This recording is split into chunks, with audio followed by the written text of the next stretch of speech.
கிறிஸ்தேசுவுக்குள் மிகவும் பிரியமாய் அழைக்கப்பட்ட அன்புக்குரிய சகோதர சகோதரிகளே, தேவனுடைய பெரிதான கிருபையினாலும் அவருடைய தயவுள்ள சித்தத்தினாலும் அவருடைய குமாரனுக்குள்ளாக நம்மளை எல்லாம் ஒன்றாக கூட்டி சேர்த்து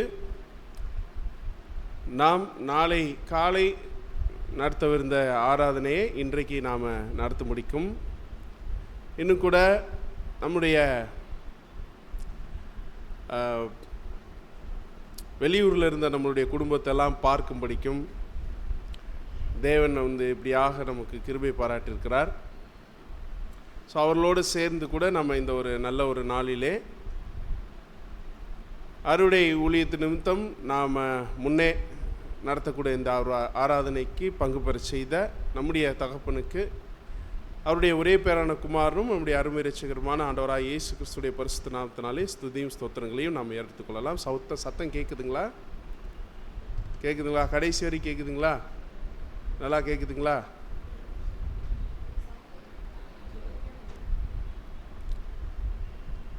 டீகன்ஸ் எப்போவுமே இந்த ஒரு இதை செக் பண்ணிக்கோங்க, ஸ்டார்டிங்கிலே செக் பண்ணிக்கோங்க. மாஸ்டரில் தான் எப்போவுமே வைக்கணும், இதில் வைக்கக்கூடாது. மாஸ்டரில் தான் வைக்கணும், அதில் தான் வைக்கணும். அன்புக்குரிய இப்போ கேட்குதுங்களா? சரி, இந்த ஒரு பரிசுத்த ஆராதனைக்கு துவக்கமாக கூட நாம் அனைவரும் எழுந்து நின்று தேவபிதா இந்த மெய்ப்பனல்லோ என்ற ஒரு பாடலை நாம் பாடலாம். தேவபிதா எந்தன் மேய்ப்பனல்லோ, சிறுமை தாழ்ச்சி அடைகிலனே. தேவபிதா எந்தன் மேய்ப்பனல்லோ, சிறுமை தாழ்ச்சி அடைகிலனே. ஆவலதா என்னை பைம்புல்மே, அவர் மேய்த்தமர் நீர் அருளுகின்றார். தேவபிதா எந்தன் மேய்ப்பனல்லோ, சிறுமை தாழ்ச்சி அடைகிலனே. ஆத்துமம் தன்னை குளிர பண்ணி அடியேன் கால்களை நீதி என்னும் நேர்த்தியம் பாதையில் அவர் நிமித்தம் நிதமும் சுகமாய் நடத்துகின்றார். தேவபிதா இந்த மேய்ப்பனல்லோ, சிறுமை தாழ்ச்சி அடைகிலனே. சாநில பள்ள திரங்கிடினும் சற்றும் தீங்கு கண்டஞ்சேனே. வானபரன் என்னோடிருப்பார், வலை தடியும் கோலுமே தேற்றும். தேவபிதா சிறுமை தாழ்ச்சி அடைகிலனே. பகைவர்க்கெதிரே ஒரு பந்தி பாங்காயெனக்கென்றேற்படுத்தி சுகதைலம் கொண்டேன் தலையை சுகமாய் அபிஷேகம் செய்குவார். தேவபிதா எந்தன் மேய்ப்பனல்லோ, சிறுமை தாழ்ச்சி அடைகிலனே. ஆயுள் முழுவதும் என் பாத்திரம் அருளும் நலமுமாய் நிரம்பும். நேயன் வீட்டினில் சிறப்போடே நெடுநாள் குடியாய் நிலைத்திருப்பே. தேவபிதா எந்தன் மேய்ப்பனல்லோ, சிறுமை தாழ்ச்சி அடைகிலனே. இந்த ஒரு ஆராதனையுடைய தூக்க ஜெபத்தை சகோதரர் எசேக்கியேல் பெரியகுளம் சபையை சார்ந்த நம்ம சகோதரர் எசேக்கியேல் அவர்கள் ஜெபிக்கும்படியாக சகோதரர் அன்பாக இருக்கிறார்.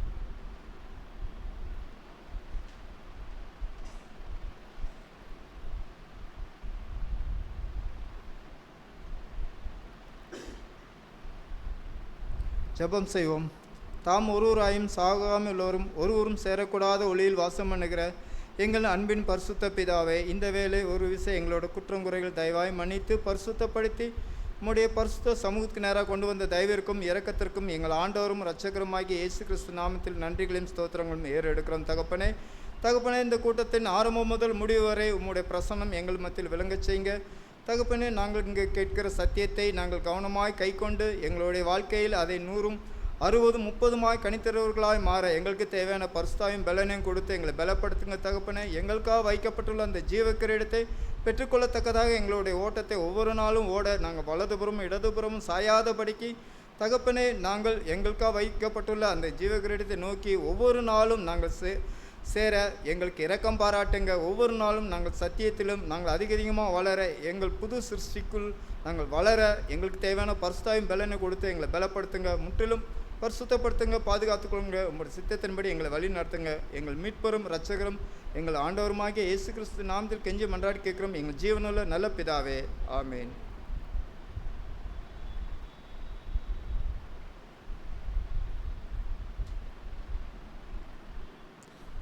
நமது விசுவாசம் நாம் அனைவரும் சேர்ந்து அறிக்கையிடலாம். தாம் ஒருவராய் சாவாமை உள்ளவரும் ஒருவரும் சேரக்கூடாத ஒளியிலே வாசம் பண்ணுகிறவரும் ஆதி அந்தமில்லாத ஏகை சக்கராதிபதியுமான யெகோவா என்னும் நாமமுள்ள ஒன்றான மெய்தேவனையை விசுவாசிக்கிறோம். அவருடைய ஒரே பேரான குமாரனும் நம்முடைய கர்த்தரும் இரட்சகருமான இயேசு கிறிஸ்துவை விசுவாசிக்கிறோம். இவர் அதிர்ஷ்டமான தேவனுடைய தரிசர்வமும் சர்வ சிருஷ்டிக்கும் முந்தின பேருமானவர். தேவன் இவரை கொண்டும் இவருக்கென்றும் உலகங்களெல்லாம் உண்டாக்கி இவரையே சர்வத்திற்கும் சுதந்திரவாளியாம் நியமித்தார். எல்லாம் இவருக்குள் நிலையிருக்கிறது என்று ஒரு தேவகுமாரனாயின் ஜீவன் எழுந்த மனுஷர் பேரில் மனதுருகி தம்மை தாமே வெறுமையாக்கி மனிதனாகி எல்லாரையும் மீட்கும் பொருளாக தம்முடைய ஜீவனையை கொடுத்து தேவனுக்கும் மனுஷருக்கும் மாதானத்தை உண்டு பண்ணினார் என்றும் ஆதலால் தேவன் இவரை மரித்தொழுந்து எழுப்பி தம்மை போல் குமாரனும் ஜீவனிருக்க தம்முடைய வலது பாசத்தில்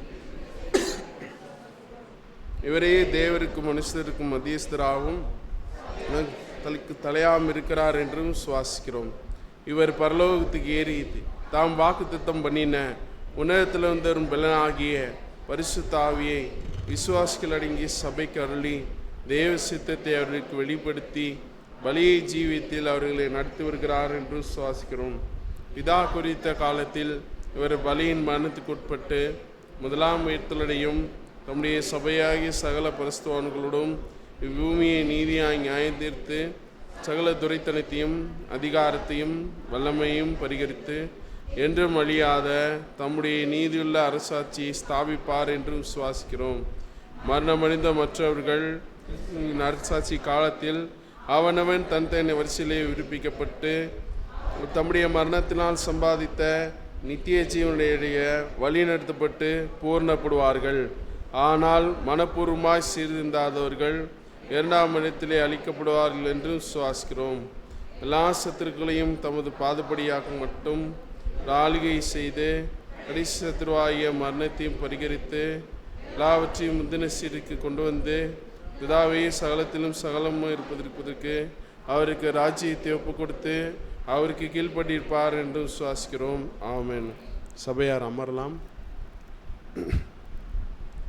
இன்றைய நாளுக்குரிய காலை தீர்மானம் புதன்கிழமை 23வது சங்கீதத்தை நம்முடைய பகிர்ந்து கொடுக்கும்படியாக வள்ளியூர் சபையினுடைய சகோதரர் நேதாஜி அவர்களை சபையார் சார்பாக அன்புடன் அழைக்கிறோம்.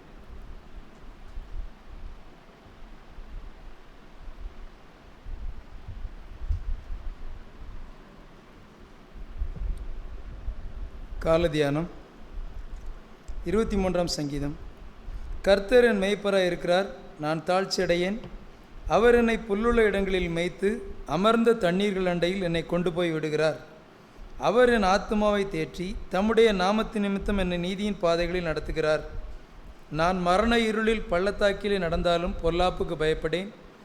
தேவரீர் என்னோடு கூட இருக்கிறீர், உமது கோலும் உமது தடியும் என்னை தேற்றும்.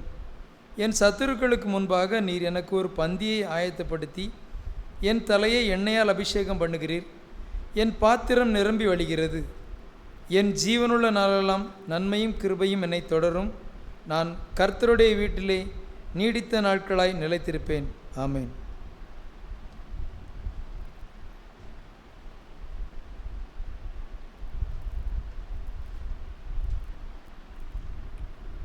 இன்றைய நாளுக்குரிய மன்னா, அதாவது நாளைய நாளுக்குரிய மன்னா இன்றைக்கு ஆராதனையில் நம்முடைய சகோதரர் அசோக் ஜோசப் அவர்கள் வாசித்து அதுக்குரிய விளக்கத்தை கொடுக்கும்படியாக அன்பாக கேட்டுக்கொள்கிறேன்.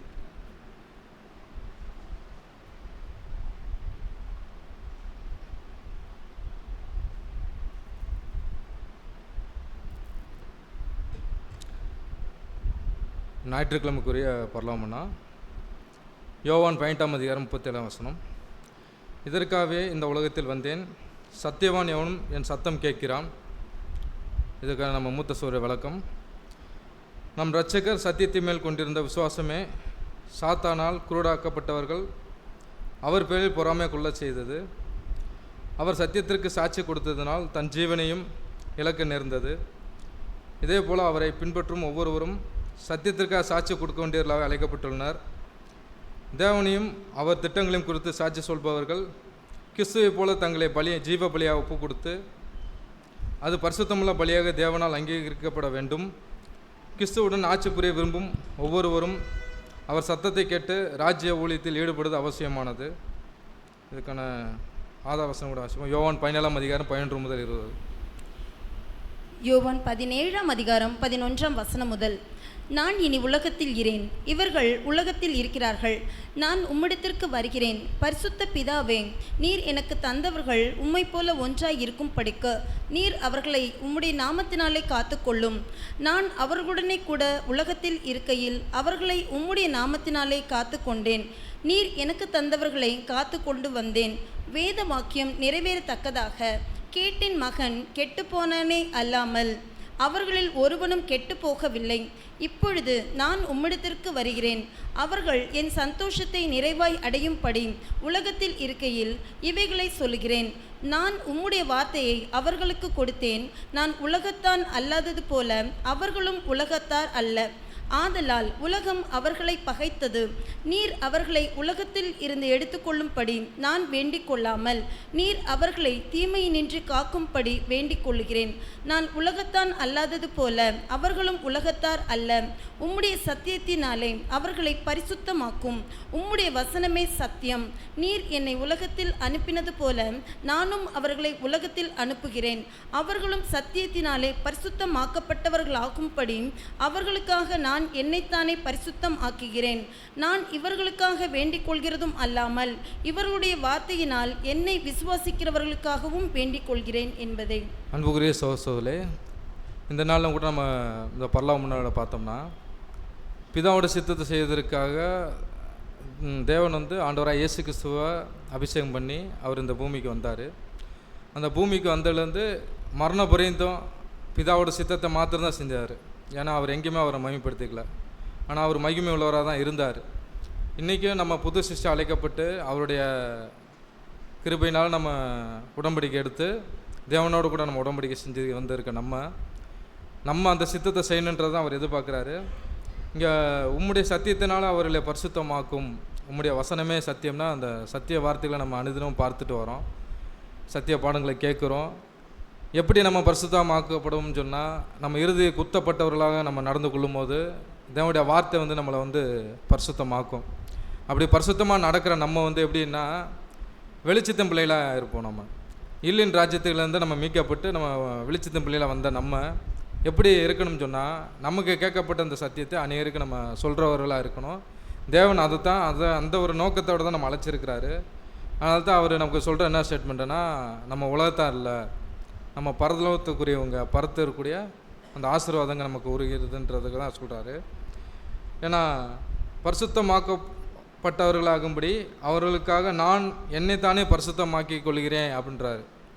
எப்படி அவர் நம்ம பரிசுத்தமாக்குறதுக்காக அவர் ஜீவ பலியாக ஒப்பு கொடுத்து நம்ம செய்ய போகிற பாவங்களுக்காக அவர் வெறுமையாக்கி ஒரு மனசுரூபம் எடுத்து தான் வந்தார். ஏன்னா அவ்வளவும் நம்ம மேலே வச்சுருந்த அன்பு, அந்த அன்பில் தான் நம்ம இன்றைக்கி இழுக்கப்பட்டிருக்கோம். இன்றைக்கி நம்மளும் கூட நாளைக்கு ஒரு சுவிசேஷ ஊழியம் செய்ய போகிறோம். அப்படின்னா எதற்காகனா நமக்கு ஒரு அழைப்பு வந்துருச்சு, வந்ததுனால நம்ம இன்றைக்கி கூட்டி சேர்க்கப்பட்டு இப்படி ஒரு சத்தியப்பாடம் நம்ம கேட்டுக்கிட்டு இருக்கோம். ஆனால் உலகத்தில் இருக்கிறவங்க அவங்களும் தேவனை தெரிஞ்சுக்கணும். ஏன்னா மாய்மலமாக நடந்துக்கிட்டு இருக்கிறாங்க, வஞ்சிக்கப்பட்டுக்கிட்டு இருக்கிறாங்க, இருளுக்குள்ளே தான் இருக்கிறாங்க. ஆனால் பேர் கிறிஸ்தவங்களாக இருக்கிறாங்க. கிறிஸ்துவ சொல்லிவிட்டு அவருக்கு பிரியமில்லாத காரியங்களாக செஞ்சுக்கிட்டு வராங்க. நம்மளும் அப்படி தான் இருந்தோம். ஆனால் இன்றைக்கி நம்ம தெரிஞ்சுக்கிட்டு இந்த அவரோட வார்த்தையில் கேட்டு இன்றைக்கி அவரோட உடன்படிக்கை செய்து இன்றைக்கி ஒரு மகாபரிதான அழைப்புக்குள்ளே ஒரு மகாபரிசுத்தமான விசுவாசத்துக்குள்ளே நம்ம இருக்கிறோம். அதை நான் இவர்களுக்காக வேண்டிக் தான் இவருடைய வார்த்தையினால் என்னை விசுவாசிக்கிறேன், வேண்டிக் கொள்கிறேன்னு சொல்லி நமக்காக இன்றைக்கி நம்ம அப்படி நம்ம அநேக நேரில் இடறிடுறோம், தவறிடுறோம். ஆனால் அப்படி இருந்துமே நம்ம ஆண்டவராகிய இயேசு கிறிஸ்து நமக்காக பரிந்து பேசிக்கிட்டு இருக்கிறாரு. அந்த ஒரு நினைவாக கூட இருந்து தேவனுடைய பாதம் சென்று சேர தேவன் தாமே ஆசீர்வதிப்பார். நம்ம நான் ஆமென்.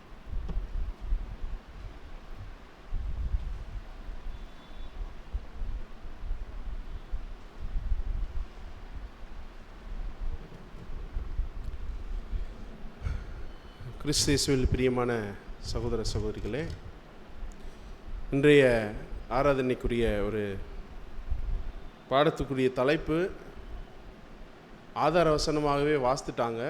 அந்த மொத்த இதையும் புதன்கிழமை காலை தியானம் இப்போ வாசித்தாங்க இல்லையா? என்ன வாசித்தாங்க? 23வது சங்கீதம் தான் இன்றைக்கி பாடம். சரிங்களா? அது பாடம் கேட்டிருக்கீங்களா? இதுக்கு முன்னாடி கேட்டிருக்க மாட்டீங்கன்ற தைரியத்தில் தான் பிரதர் வந்திருக்காரு. சரிங்களா? அதனால் இந்த லெசன் நம்ம பார்க்க போகிறோம். அன்புக்குரிய சகோதர சொல்ல எபேசியர் புஸ்தகம் 5வது அதிகாரம்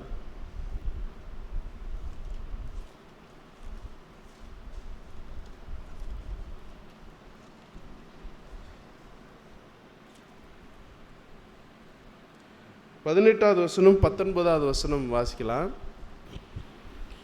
எபேசியர் 5ஆம் அதிகாரம் 18ஆம் வசனம் மற்றும் 19ஆம் வசனம்.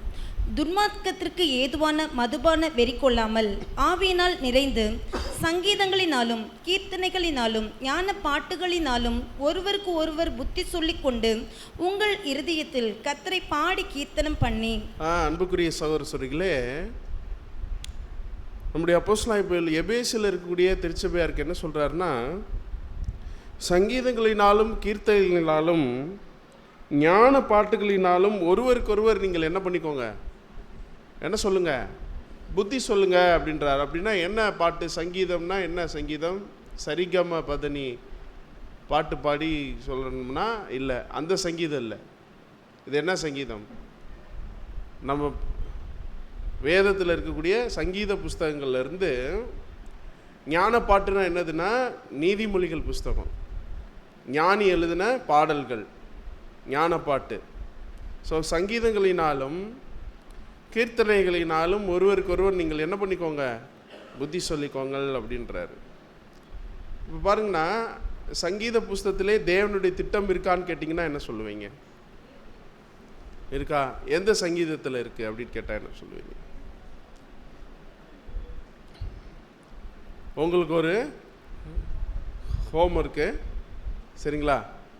எந்த சங்கீதத்தில் தேவனுடைய திட்டம் இருக்குது அப்படின்னு சொல்லணும்.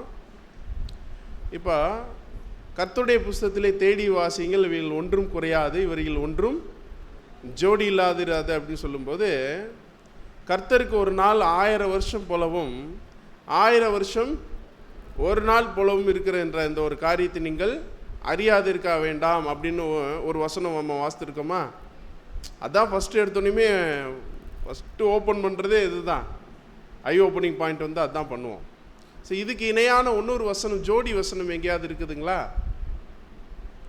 அதாவது கர்த்தருக்கு ஒரு நாள் என்பது 1000 வருஷம் போலவும் 1000 வருஷம் ஒரு நாள் போலவும் இருக்குன்றதுக்கான ஜோடி வசனம் எங்காவது இருக்குதா அப்படின்னு பார்த்தீங்கன்னா 90வது சங்கீதம் எடுத்துக்கோங்க.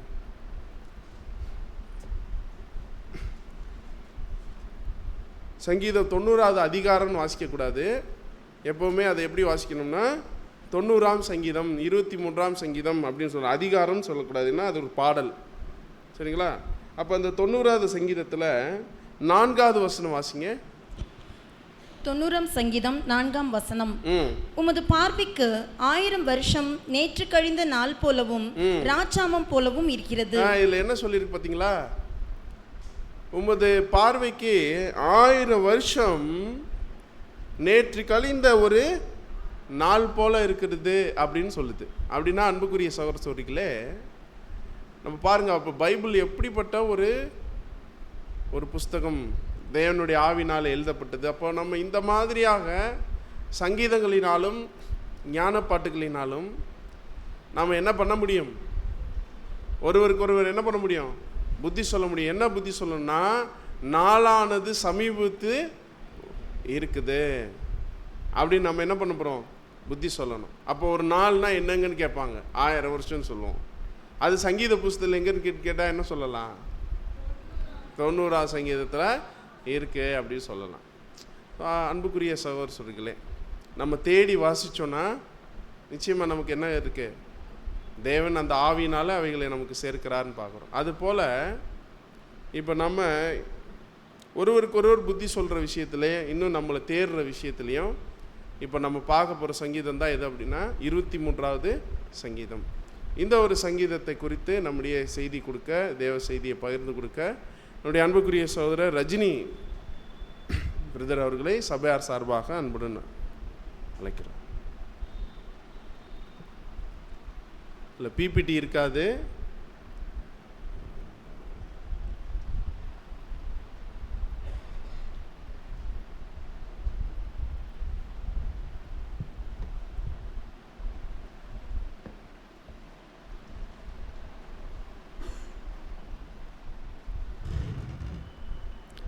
கிறிஸ்தேசுக்குள் மிகவும் பிரியமாக அழைக்கப்பட்ட அன்புக்குரிய சகோதர சகோதரிகளே, நம்முடைய பிதாவாகிய தேவனுடைய நாமத்தினாலும் நம்முடைய கர்த்தரும் இரட்சகருமான இயேசு கிறிஸ்துவோடைய நாமத்தினாலும் உங்கள் அனைவருக்கும் கிருபையும் சமாதானம் உண்டாவதாக அன்பின் வாழ்த்துக்களை இந்த நேரத்தில் ஒருவருக்கு தெரிவித்து கொண்டு, விசேஷமாக நம்முடைய பிதாவாகிய தேவன் நம்முடைய வாழ்நாட்களில் ஒரு நாள் அதிகமாக சேர்த்து கொடுத்து அவருடைய ரகசியங்களையும் அவருடைய திட்டங்களையும் மாபெரும் சத்தியங்களையும் கற்றுக்கொள்ள ஒரு வாய்ப்பை கொடுத்திருக்கிறார்.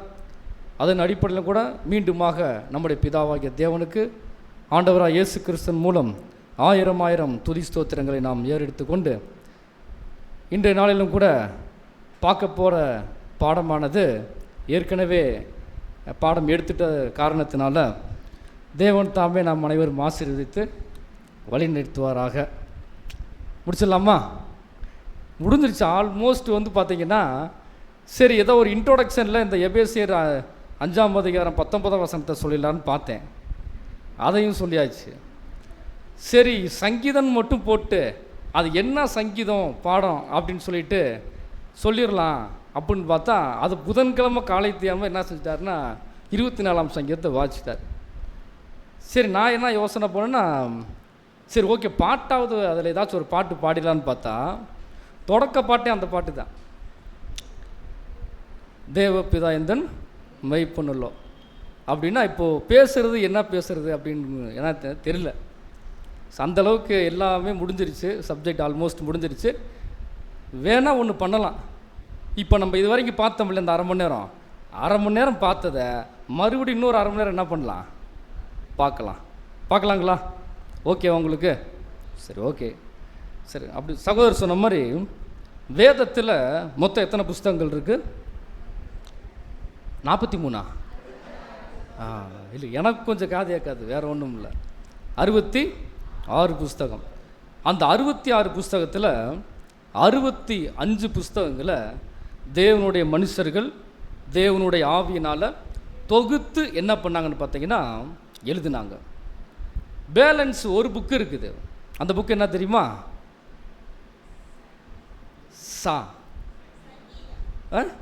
சங்கீதமா? அதே புஸ்தகத்தை தேவன் என்ன பண்ணார்னா, தேவனுடைய மனுஷங்களை வச்சு தேவனுடைய ஆவியினால் எழுதலை, அதை பாடியிருக்கிறாங்க. சரிங்களா? நம்ம எல்லாரும் சங்கீத புஸ்தகத்திலேருந்து ஏதாச்சும் ஒரு வசனத்தை வாசிக்க சொல்லும்போது என்ன பண்ணுவோம்? சங்கீதம் 25ஆம் அதிகாரம் அப்படின்னு சொல்லுவோம் இல்லையா? இதெல்லாம் அதிகாரம்லாம் சொல்லக்கூடாது. அவ்வளவு அதிகாரமெல்லாம் என்ன பண்ணக்கூடாது? சொல்லக்கூடாது. அது என்னன்னு பார்த்தீங்கன்னா அது பாட்டு. அதனால தான் கொஞ்சம் நல்ல மூத்த சகோதரர்கள் சகோதரிகள்லாம் வாசிக்கும் போது கவனித்து பார்த்துருப்பீங்க. சங்கீத புஸ்தகம்னு சொன்ன உடனே சங்கீதம் 23ஆம் சங்கீதம், 45வது சங்கீதம் அப்படி தான் சொல்லுவாங்க. அது அதிகாரம் கிடையாது, அது பாட்டு. சரிங்களா? அப்போது இந்த சங்கீத புஸ்தகத்துக்கு மட்டும் ஒரு ஸ்பெஷல் இருக்குது. சங்கீதத்தை எழுதினது யார்? யார்? தாவீது. ஸோ இப்போ கொஞ்சம் விழிப்புணர்வு ஜாஸ்தி ஆயிடுச்சு. விழிப்புணர்வு ஜாஸ்தியாக இருக்கிறதுனால சங்கீத புஸ்தகத்தை எழுதினது யார் அப்படின்னு சொன்ன உடனே நிறைய பேர் சொல்ல ஆரம்பிச்சிட்டோம். அதுக்கு காரணம் என்ன? தேவன் நமக்கு கொடுத்த அந்த இரக்கம் தான். அவருடைய சத்தியம் நமக்கு கிடச்சிச்சு. அந்த சத்தியத்தை நிமித்தம் நம்ம நிறைய விஷயங்கள் என்ன பண்ணிட்டோம்னா தெரிஞ்சு வச்சுக்கிட்டோம். இப்போ இந்த 65 புஸ்தகங்களை எழுதிட்டு ஒரு புஸ்தகத்தை மட்டும் பாடியிருக்கிறாங்க. இந்த ஒட்டுமொத்த பைபிளில் 2 விஷயம் நடந்திருக்குது. ஒன்று என்னன்னு பார்த்தீங்க அப்படின்னா, தங்களுடைய மனசில் தேவன் ஒரு விஷயத்தை கொண்டு வந்து வைக்கிறார். அந்த கொண்டு வந்த விஷயத்தை தேவனுடைய பரிசுத்தாவினால் என்ன பண்ணுறாங்க? எழுதக்கூடிய ஒரு விஷயம். ரெண்டாவதாக என்னன்னு பார்த்தோம்னா இந்த பாட்டு, சங்கீதம். கரெக்டுங்களா? இப்போ இந்த பாட்டு எப்போ பாட்டு வரும் நமக்கு? பொதுவாகவே காலையில் எந்திரிச்ச உடனே என்ன பாட்டு நம்ம ஆரம்பிக்கிறோமோ அந்த பாட்டு தான் எது வரைக்கும் போகும்? நைட்டு தூங்குற வரைக்கும் போகும். இதனாலேயே பயங்கரமாக சண்டையெல்லாம் வர்றது உண்டு. எப்போ பார்த்தாலும் ஒரே பாட்டு, ஒரே வரி. அந்த வரிக்கு மேலேயும் நமக்கு தெரியவும் தெரியாது வேறு. சரிங்களா? இப்படி இருக்கும்போது இப்போ பாட்டு இருக்கு இல்லையா? பாட்டு எப்போ வரும் நமக்கு? நமக்கு சந்தோஷமாக இருக்கும்போது என்ன பண்ணும்? பாட்டு வரும். சரிங்களா? துக்கமாக இருக்கும்போது எப்படி பாட்டு வரும்? சோகப்பாட்டாக வருமா? சந்தோஷமாக இருக்கும்போது சந்தோஷமான பாட்டு, துக்கமாக இருக்கும்போது சோகப்பாட்டு. அப்படின்னா பாட்டு நமக்கு நல்லா தெரியும். நம்முடைய மைண்டில் ஒரு விஷயம் ஃபுல்ஃபில் ஆகிருக்கும். அது எதுவாக வேணாலும் இருக்கலாம். சந்தோஷமாகவும் இருக்கலாம், ஒரு கஷ்டமான ஒரு விஷயமாகவும் இருக்கலாம். எந்த விஷயம் நம்ம மைண்டில் ஃபுல்ஃபில் ஆகுதோ அப்போ என்ன பண்ணும் பார்த்தீங்க அப்படின்னா பாட்டு வரும். சரிங்களா? பாட்டு வரும். அந்த மாதிரி தான் இப்போ நம்ம என்ன செய்ய போகிறோம்னா இந்த பாட்டை பாட போகிறோம். எல்லோரும் சேர்ந்து என்ன செய்ய போகிறோம்? பாட்டு பாட போகிறோம்.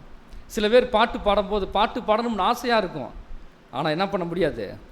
பாட்டு பாட முடியாது. சில பேர் பாட்டு பாடுறேன்னு சொல்லிட்டு படிப்பாங்க. அந்த மாதிரி பாடுறவங்களும் உண்டு. சரிங்களா? சில பேர்கிட்ட உங்களுக்கு பாடுறதுக்கு ஆசையாக இருக்கும். ஆசைப்பட்டு என்ன செய்வாங்கன்னா பாடுவாங்க. சில பேர் பாடுனா கேட்டுக்கிட்டே இருக்கலாம். சில பேர் பாடுனா கேட்டுக்கிட்டே இருக்கலாம், உள்ளுக்கு வர முடியாது. அந்தளவுக்கு கொடூரமாக பாடுறவங்களும் உண்டு. சரிங்களா? இப்போ நம்ம என்ன பாட்டை பார்க்க போகிறோம்னா இந்த சங்கீத புஸ்தகத்திலேருந்து ஒரு பாட்டை என்ன செய்ய போகிறோம்? நம்ம பார்க்க போகிறோம். ஃபஸ்ட்டு இந்த சங்கீதம் அப்படின்னாலே நமக்கு யார் ஞாபகத்துக்கு வருவா அப்படின்னு பார்க்கும்போது தாவீது ராஜா தான். இப்போ தாவீது எத்தனை சங்கீதங்களை அவர் பாடியிருக்கிறார் அப்படின்னு பார்க்கும்போது கிட்டத்தட்ட 73 சங்கீதங்கள் அவர் என்ன பண்ணியிருக்கிறார்? பாடியிருக்கிறார். நீங்கள் ஒவ்வொரு சங்கீத புஸ்தகங்களை எடுத்து பார்க்கும்போது பிராக்கெட்டில் போட்டிருப்பாங்க, ராகப்படை தலைவனுக்கு ஒப்புவிக்கப்பட்ட தாவீதின் சங்கீதம். அதெல்லாம் நீங்கள் பார்த்துருப்போம் இல்லைங்களா? இந்த மாதிரி கிட்டத்தட்ட அவர் எத்தனை சங்கீதங்கள் அவர் பாடியிருக்கிறார்னு பார்த்தீங்க அப்படின்னா 73 சங்கீதங்கள் பாடியிருக்கிறாங்க. இந்த ஃபஸ்ட்டு இந்த தாவீது யார் அப்படின்னு பார்க்கும்போது அவர் ஒரு ராஜா. ரெண்டாவது பார்த்தீங்கன்னா ஒரு இசை அமைப்பாளர் வேறு, ஒரு நல்ல மியூசிக் டைரக்டர் அவர். ஸோ அதனால தான் மியூசிக் டைரக்டர் என்ன செய்வாங்க? பாட்டெல்லாம் நல்லா கம்போஸ் பண்ணுவாங்க. சரிங்களா? ஸோ அந்த மாதிரி ஒரு இசை அமைப்பாளர். அடுத்தது பார்த்தீங்கன்னா இவர் யாருன்னு பார்க்கும்போது ஒரு நல்ல மெய்ப்பர். முன்னாடி என்ன தான் பண்ணிட்டு இருந்தார்? ஆடு தான் பெஸ்ட் இருந்தார். அப்போ ஒரு நல்ல ஒரு மெய்ப்பர். நாலாவதாக இவர் யார் அப்படின்னு பார்க்கும்போது ஒரு போர் வீரன். ஒரு போர் வீரன். சின்ன வயசில் அவ்வளோ பெரிய கோலியாத்தை என்ன பண்ணார்? அடித்து வீழ்த்தினாரா? அது தேவனுடைய ஆவினால் வீழ்த்தினார். ஆனால் இந்த தாவீது எப்பேற்பட்டவராக இருந்திருக்கிறான்னு பார்க்கும்போது ஒரு போர் வீரன். அந்த போர் வீரனுக்கு இருக்கக்கூடிய அந்த ஒரு ஸ்ட்ரென்த் இருக்கிறதுனால தான் என்ன பண்ணார் பார்த்தீங்கன்னா, சிங்கத்தில் என்ன பண்ணார்? அடித்து காலி பண்ணார். சரிங்களா? ஸோ இப்பேற்பட்ட ஒருத்தர் தான் யாருன்னு பார்த்தீங்கன்னா தாவீது. தாவீது எத்தனை சங்கீதங்கள் எழுதியிருக்காருன்னா 73 சங்கீதம். வேற யாராச்சும் எழுதியிருக்கிறாங்களா?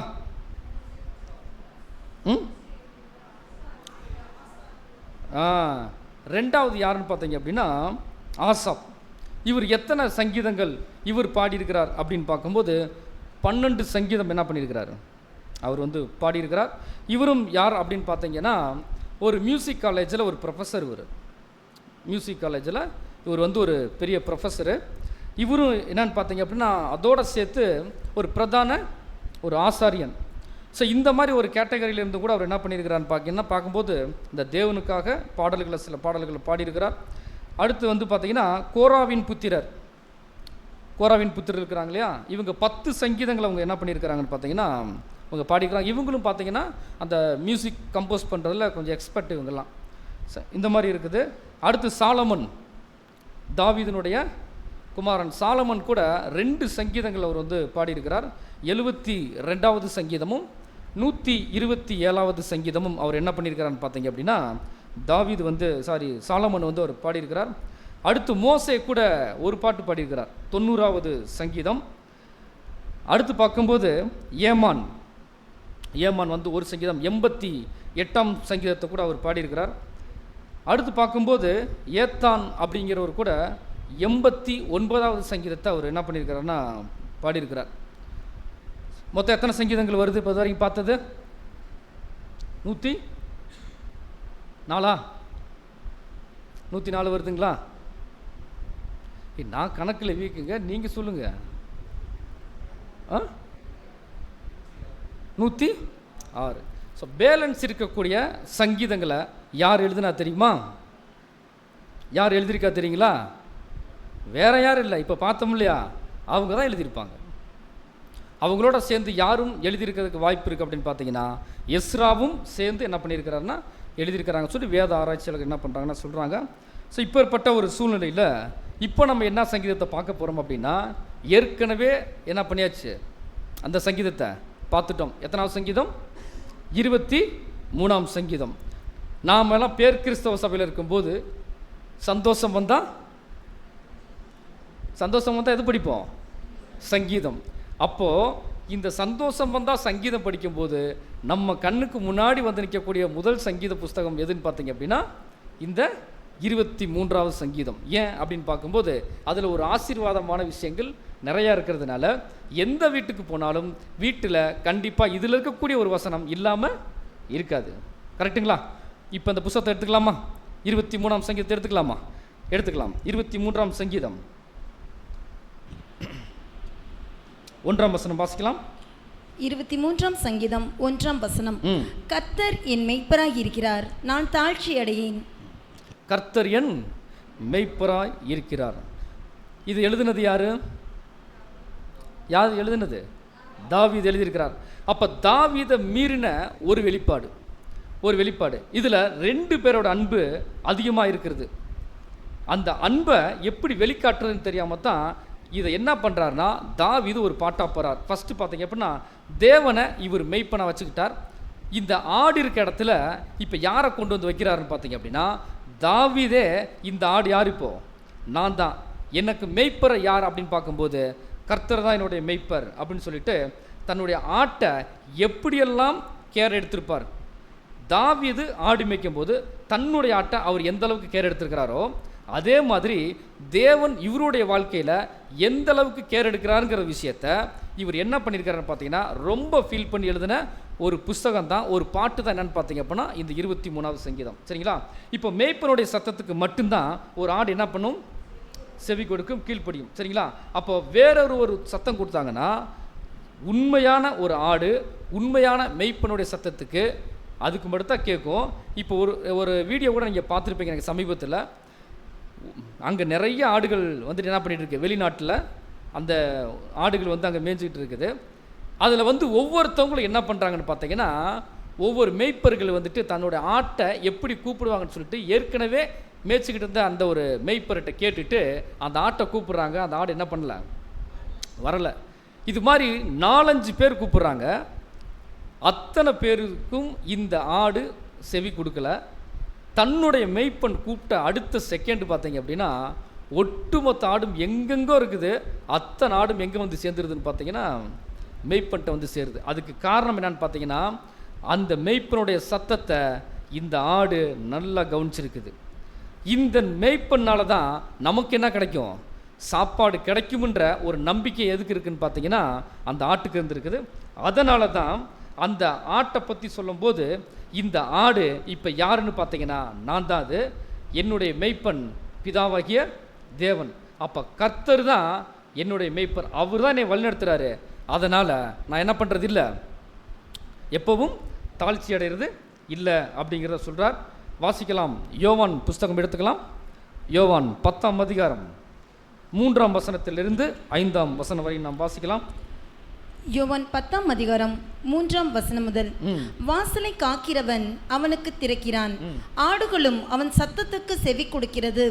அவன் தன்னுடைய ஆடுகளை பேர் சொல்லி கூப்பிட்டு அவைகளை வெளியே நடத்தி கொண்டு போகிறான். அவன் தன்னுடைய ஆடுகளை வெளியே விட்ட பின்பு அவைகளுக்கு முன்பாக நடந்து போகிறான். ஆடுகள் அவன் சத்தத்தை அறிந்திருக்கிறபடியினால் அவனுக்கு பின் செல்கிறது. அந்நியருடைய சத்தத்தை அறியாதபடியினால் அவைகள் அந்நியனுக்கு பின் செல்லாமல் அவனை விட்டு ஓடிப்போம் என்றார். அப்போ ஆட்டுக்கிட்ட ஏதோ ஒரு காரியத்தை தாவீது என்ன பண்ணிட்டு இருக்காருன்னு பார்த்தீங்கன்னா பார்த்துருக்கணும். அதனால தான் அந்த ஆடு அவருக்கு கீழ்ப்படுகிறதுனால தான் அவர் என்ன பண்ணுறாருன்னா அதிகமாக அவர் கேர் எடுக்கிறாருன்றதை பார்க்கலாம். தாவீது ஆடு மேய்க்கும் போது தாவீதுக்கு கீழ்ப்படியக்கூடிய ஆடை பார்க்கும்போது அந்த ஆட்டு மேலே யாருக்கு அதிகமான அன்பு வந்திருக்குன்னு பார்த்தீங்கன்னா தாவீதுக்கு வந்திருக்கும். சரிங்களா? இப்போது இந்த ஆடுகளுக்கு யார் மேலே அன்பு வந்திருக்குன்னு பார்த்தீங்கன்னா தாவீது மேலே வந்திருக்கும். காரணம் என்னன்னு பார்க்கும்போது, என்னுடைய மெய்ப்பன் எனக்கு எந்த நேரம்லாம் சாப்பாடு தேவைப்படுதோ அந்த டைம் கரெக்டாக எந்த இடத்துல மேய்ச்சல் அதிகமாக இருக்குதோ, எங்கே விளைச்சல் அதிகமாக இருக்குதோ அங்கே என்னை கொண்டு போய் என்ன பண்ணிடுறாரு, கொண்டு போய் விட்டுறார். அதனால் எனக்கு அவர் இருக்கிற வரைக்கும் எனக்கு எந்த பிரச்சனையும் இல்லை. அவர் சொல்கிறத அப்படியே கேட்குது. அப்படி கேட்கறதுனால இப்போ தாவீதுக்கு என்ன வருதுன்னு பார்த்தீங்க அப்படின்னா, நான் சொல்கிறத அது கேட்கறதுனால அந்த ஆட்டு மேலே தாவீதுக்கு அளவுக்கு அதிகமான அன்பு இருக்குது, இந்த ஆட்டுக்கும் தாவீதுக்கு மேலே அளவுக்கு அதிகமான அன்பு இருக்குது. இந்த விஷயத்தை தான் தாவீது தேவன்கிட்ட எதிர்பார்க்குறார். தேவன்கிட்ட அவர் எதிர்பார்க்குறார். அப்படி எதிர்பார்த்ததுனால தான் இப்போ என்ன ஆயிடுச்சுன்னு பார்த்தீங்க அப்படின்னா, தாவீது தேவன்கிட்ட ஏதாச்சும் ஒரு அன்பை பெற்றுக்கலாம் அப்படின்னு சொல்லிட்டு அவர் என்ன பண்ணால் பல விஷயங்களை அவர் முயற்சி பண்ணுறார். நமக்கு அவருடைய சூழ்நிலை அவருடைய விஷயம் இல்லாமல் நமக்கு நல்லா தெரியும், நிறைய பாடங்களை கேட்டிருக்கிறோம். சரிங்களா? இப்போது இந்த மாதிரி அவர்கிட்ட ஒரு ஃபெசிலிட்டிஸாக இருக்கட்டும், இல்லை ப்ரிவிலேஜாக இருக்கட்டும், எதுவாக இருந்தாலும் வாங்கிறதுக்கு ஒரு முயற்சி அவர் என்ன பண்ணியிருக்கிறாரு, எடுத்திருக்கிறார். முயற்சி எடுக்கும் பட்சத்தில் தான் தேவன்கிட்டருந்து என்ன வருதுன்னு பார்க்கும்போது அவருக்கு எந்த விதமான குறைவும் இல்லாமல் தேவன் காப்பார் என்ற ஒரு விசுவாசம் வருது. தேவன் அதே மாதிரி அந்த விசுவாசத்துக்கு தகுந்த மாதிரி என்ன பண்ணுறார், தாவீதுக்கு கொடுக்க வேண்டிய காரியத்தை அவர் கொடுக்கிறார் அப்படின்னு பார்க்குறோம். அப்போ யார் இந்த கர்த்தர்? நம்முடைய பிதாவாகிய தேவன் தாவீதுக்கு மெய்ப்பனாக இருக்கிறார். தாவீதுக்கும் எடுத்தா பிதாவாகிய தேவன் மெய்ப்பரா?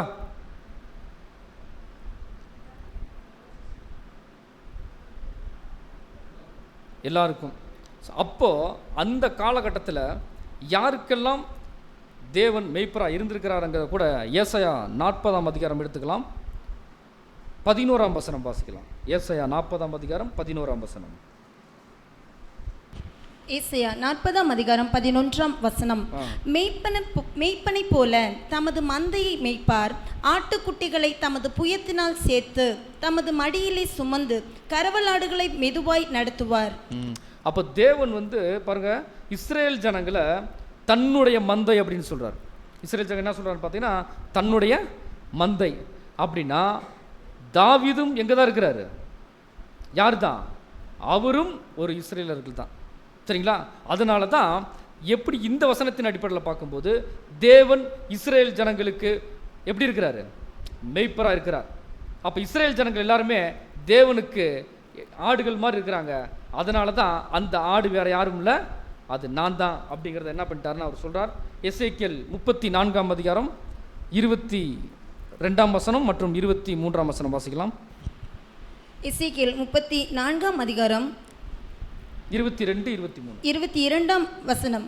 நான் என் ஆடுகளை இனி சூறையாகாதபடிக்கு ரட்சித்து ஆடுகளுக்கு ஆடுகளுக்கும் நியாயம் தீர்ப்பேன். அவர்களை மேய்க்கும்படி என் தாசனாகிய தாவீது என்னும் ஒரே மேய்ப்பனை நான் அவர்கள் மேல் விசாரிப்பாய் இருக்க ஏற்படுத்துவேன். இவர் அவர்களை மேய்த்து இவரே அவர்களுக்கு மேய்ப்பனாய் இருப்பார். பாருங்க, இதில் 2 மேய்ப்பர்களை பற்றி சொல்லியிருக்குது. ஒன்று லிட்ரலாக இருக்கக்கூடிய மேய்ப்பர் யார்? தாவீது. இன்னொரு பார்த்தீங்கன்னா ஸ்பிரிச்சுவலாக இருக்கக்கூடிய ஒரு மேய்ப்பர். அவர் யார்? நம்முடைய பிதாவாகிய தேவன். சரிங்களா? இப்போ அவங்க என்ன பண்ணுறாங்கன்னு பார்த்தீங்கன்னா ஆடுகளுக்கும் இவர் என்ன பண்ணுறாரு? நியாயம் தீர்க்கிறார். அப்படின்னா இது என்ன, ஆடுகளுக்கும் எப்படி நியாயம் தீர்க்கிறது? அப்போ 2 குரூப் இருக்குதா அப்படின்னு பார்க்கும்போது இங்கே ஆடுகள், அதில் 17ஆம் வசனம் வாசிக்கலாம். எசேக்கியேல் 34ஆம் அதிகாரம் 17ஆம் வசனம். என் மந்தையே, கர்த்தராகிய ஆண்டவர் சொல்கிறது என்னவென்றால், இதோ ஆட்டுக்கும் ஆட்டுக்கடாக்களுக்கும் வெள்ளாட்டு கடாக்களுக்கும் நான் நியாயம் தீர்ப்பேன். அப்போ இங்கே செப்பரேஷன் இருக்குது, ஒரு நல்லா பிரிக்கிறார். இங்கே ஏதோ ஒரு விஷயம் என்ன செஞ்சுட்டு இருக்குது, நடந்துக்கிட்டு இருக்குது. ஆனால் இந்த தனிப்பட்டமாக பார்க்கும்போது, ஒரு பாடத்தின் அடிப்படையில் பார்க்கும்போது இதை நம்ம எங்கே எடுத்துக்கிறோம்? தேவனுடைய ராஜ்யத்தில் 3வது உலகத்தில் உலக ஜனங்களை பிரிக்கக்கூடிய ஒரு விஷயம் இதில். சரிங்களா? ஆனால் இந்த இடத்துல இன்றைக்கி நம்ம பார்க்கக்கூடிய பாடத்துக்கு எப்படி இது ஒத்துப்போகுது அப்படின்னு பார்க்கும்போது, ஒரு ஆடு இருக்குது, இன்னொரு ஆடு இருக்குது. இந்த 2 ஆட்டுக்குள்ளே தான் இப்போ என்ன இருக்குதுன்னு பார்த்தீங்க அப்படின்னா ஏதோ ஒரு ப்ராப்ளம் இருக்குது. சரிங்களா? ஆனால் ஒரு ஆட்டுக்கு வெள்ளாடு மாதிரி புத்தி இருக்குது, இன்னொரு ஆட்டுக்கு எப்படி இருக்குன்னு பார்த்தீங்க அப்படின்னா செம்மறி ஆடு மாதிரி புத்தி இருக்குது. அப்போ வெள்ளாட்டோட குணம் என்ன, செம்மறி ஆட்டோட குணம் என்ன? ஏன் செம்மறி ஆடுகளையும் வெள்ளாடுகளையும் அங்கே பிரிக்கிறார் அப்படிங்கிறதுக்கு முன்னாடி இங்கே அதோடைய கேரக்டர் என்னங்கிறத தெரிஞ்சுக்கிட்டோம்னா எங்கே எப்படி பிரிக்க போகிறார், ஏன் பிரிக்க போகிறார் தெரிஞ்சு போயிடும். சரிங்களா? இப்போ செம்மறி ஆடோட குணம் என்ன? மெய்ப்பன் எங்கே போகிறாரோ அங்கே தான் போகும். மெய்ப்பன் எந்த வழி நடக்கிறாரோ அந்த வழி தான் போகும். ஒரு ஆடு வரிசையாக போகுதுன்னு வச்சுக்கோங்களேன், அந்த ஆடு ஒருவேளை குளிக்கில் விழுந்துச்சுன்னா கூட எல்லா ஆடுகளும் சேர்ந்து எங்கே தான் விழுவும்? குளிக்கில் தான் விழும். சரிங்களா? அப்போது மெய்ப்பனுடைய சத்தத்தை மட்டும் கேட்கும். மெய்ப்பன் எங்கே போனாலும் மெய்ப்பன் பின்னாடி தான் போகும். வெள்ளாடுக்கு என்ன வித்தியாசம்? 300 ரூபா வித்தியாசமா? இந்த வெள்ளாடு என்ன பண்ணு பார்த்தீங்கன்னா, நீங்கள் வேறு மாதிரி நினைக்கக்கூடாது. நாளைக்கு சண்டே அப்படிங்கிறத மைண்டில் வச்சுக்கிட்டு செம்மறியாடு வெள்ளாடு அப்படி யோசிக்கக்கூடாது. சரிங்களா? அப்போது இங்கே வெள்ளாடு பார்த்தீங்க அப்படின்னா மேய்ப்பர் பின்னாடி வருவார். மேய்ப்பருக்கு என்ன பண்ணாது இந்த வெள்ளாடு, அது இஷ்டத்துக்கு மனம் போன போக்கில் போயிட்டுருக்கும். மேய்ப்பர் இங்கே இருப்பார், மேய்ப்பருக்கு முன்னாடி போயிட்டு மேய்ப்பரை ஓட விட்டுக்கிட்டு இருக்கும். வெள்ளாடு பூரா ஒன்று எங்கே நிற்கும்? ஒன்று மரத்து மேலே ஏறி நிற்கும், ஒன்று குளிக்கில் இருக்கும், ஒன்று கிணத்து மேட்டில் நிற்கும், எங்கே வேணாலும் நிற்கும். இப்போ எல்லாத்தையும் போய் சேர்க்கக்கூடிய வேலை பார்த்தீங்கன்னா அந்த மெய்ப்பெனுக்கு ரொம்ப கஷ்டமாக இருக்கும். அதனால தான் இந்த ஆடு மெய்ப்பெண் சொல்கிறது என்ன பண்ணுறதில்ல, கேட்குறதில்ல. அதனால தான் வெள்ளாடு புத்தி இருக்கக்கூடிய ஜனங்களை தேவன் என்ன பண்ணுறதில்லன்னு பார்த்தீங்க அப்படின்னா அவர் கூட சேர்த்துக்கிறது இல்லை. ஏன்னா தேவனுடைய சத்தத்துக்கு அவங்க செவி கொடுக்கறது இல்லை. அதனால் சரிங்களா? இப்போது இங்கே என்ன நடக்குதுன்னு பார்த்தீங்க அப்படின்னா இங்கே ஆட்டுக்கும் நியாய தீர்ப்பு நடக்குது அப்படின்னு பார்க்கும்போது இப்போது ஒரே மெய்ப்பெண் தான். ஆடு எத்தனை இருக்குது? 2 விதமான ஆடு இருக்குது. அதை நம்ம எப்படி வேணாலும் எடுத்துக்கலாம். ஒன்று சபையாகவும் எடுத்துக்கலாம், இன்னொன்று திரள் கூட்டமாகவும் எடுத்துக்கலாம், இன்னொன்றாவும் எடுத்துக்கலாம். என்ன எடுத்துக்கலாம்?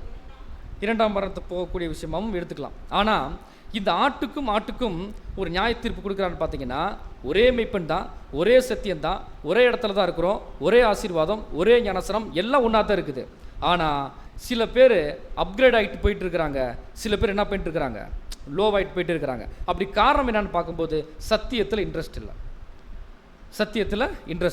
இன்னொரு விஷயம் பார்த்தீங்கன்னா அந்த சத்தியத்தை நம்ம ஏற்கனவே பார்த்தோம், போன புதன்கிழமை பார்த்தோமா, சோம்பேறித்தனம். இது 2ம் இருக்கும்போது ஒரு புது சிருஷ்டி சத்தியத்தில் என்ன செய்ய முடியாது, வளர முடியாது. அந்த மெய்ப்பன் அந்த ஆட்டை எத்தனை தான் புஷ் பண்ணி தள்ளினாலும் அந்த ஆடு என்ன பண்ணாது? அந்த ஆட்டுக்கான வேலையை அது செய்யாது. சரிங்களா? செய்யாது. அப்போனா இங்கே 2 விதமான ஆடுகள் இருந்தாலும் அந்த 2 ஆட்டு மேலையும் இந்த தேவன் என்ன பண்ணுறான்னு பார்த்தீங்கன்னா ஒரே மாதிரியான அன்பு தான் காமிக்கிறார். அன்பில் வித்தியாசப்படுமா? இல்லை. எங்கன்னு பார்க்கும்போது புது சிருஷ்டியாக அழைக்கப்பட்டு தெரிந்து கொள்ளப்பட்ட ஜனங்கள்கிட்ட அன்பு என்ன பண்ணுறதில்ல, வித்தியாசப்படுறதில்ல. எது வரைக்கும்? 2 பேரும் கீழ்ப்படிஞ்சு நடக்கிற வரைக்கும். கீழ்ப்படிஞ்சு நடக்காத பட்சத்தில் இப்போ யார் கீழ்ப்படியாமல் போகிறாங்களோ அவங்கக்கிட்ட தேவனுடைய அன்பு ஒரு படி ஃபஸ்ட்டு கூடும். ஏன் கூடும்? வழி விலகி போகிறாங்க. அப்படி கூடும்போது என்ன நடக்கும்? ஒரு அடிவுளும். கரெக்டுங்களா? ஒரு அங்கே சிக்ஷை ஒன்று நடக்கும். அந்த சிக்ஷையை கரெக்டாக புரிஞ்சுக்கிட்டோம்னா தேவன் நம்மளை என்ன பண்ணிடுறாரு? மேலே கொண்டு வந்துடுறார். சரிங்களா? அப்போ இஸ்ரேல் ஜனங்களை வழிநடத்துறதுக்கு தாவீதை தேவன் என்ன பண்ணியிருக்கிறான்னு பார்த்தீங்கன்னா ஒரு மெய்ப்பன் ஆக்கிறார். இங்கே பெரிய மெய்ப்பன் யாருன்னு பார்க்கும்போது நம்முடைய பிதாவாகிய தேவன். சின்ன மெய்ப்பன் அந்த இடத்துல யாருன்னு பார்க்கும்போது தாவீது. சரிங்களா? இப்போ தாவீதைத்தான் இஸ்ரேல் ஜனங்களை வழிநடத்துறதுக்கு ராஜாவாக அபிஷேகம் பண்ணார். கரெக்டுங்களா? அப்படி இருக்கக்கூடிய ஒரு சூழ்நிலையில தான் இப்போ இஸ்ரேல் ஜனங்களை வழிநடத்துறதுக்கு தாவீதை என்ன பண்ணிட்டாரு? கொண்டு வந்தது மாதிரி ஆவிக்குரிய இஸ்ரேல் ஜனங்களை வழிநடத்துறதுக்கு இப்போ ஒரு ஆள் வேணுமா வேணாமா? யாரா இருக்கும்? அது யாரா இருக்கும்? நம்முடைய ஆண்டவராகிய இயேசு கிறிஸ்து. வாசிக்கலாம். யோவான் 10ஆம் அதிகாரம் 14ஆம் வசனத்திலிருந்து 16ஆம் வசனம் வரைக்கும் வாசிக்கலாம். யோவான் 10ஆம் அதிகாரம் 14லிருந்து. யோவான் 10ஆம் அதிகாரம் 14ஆம் வசனம். நானே நல்ல மேய்ப்பன், பிதா என்னை அறிந்திருக்கிறது போலவும் நான் பிதாவை அறிந்திருக்கிறது போலவும் நான் என்னுடையவைகளை அறிந்திருந்தும் என்னுடையவைகளால் அறியப்பட்டும் இருக்கிறேன். ஆடுகளுக்காக என் ஜீவனையும் கொடுக்கிறேன். இந்த தொழுவத்தில் உள்ளவைகள் அல்லாமல் வேறே ஆடுகளும் எனக்கு உண்டு. அவைகளையும் நான் கொண்டு வர வேண்டும். அவைகள் என் சத்தத்துக்கு செவி கொடுக்கும். அப்பொழுது ஒரே மந்தையும் ஒரே மேய்ப்பனும் ஆகும். அப்போது ஆடுகள் தன்னுடைய சத்தத்துக்கு கீழ்ப்படுகிறதுனால இப்போ தேவன் என்ன பண்ணுறாருன்னு பார்த்தீங்கன்னா இயேசு கிறிஸ்துவை இந்த ஆவிக்குரிய இஸ்ரவேலருக்கு ஒரு மேய்ப்பனாக என்ன பண்ணுறாரு? கொண்டு வந்து வைக்கிறார். இப்போது நம்மளை மேய்க்கிறது யார்? தேவன் மேய்க்கிறார்.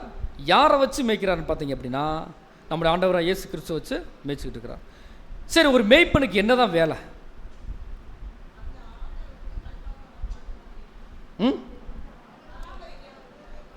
பராமரிக்கணும். அந்த ஆட்டுக்கு என்ன தேவைங்கிறது யார் தெரிஞ்சு வச்சுருக்கணும்?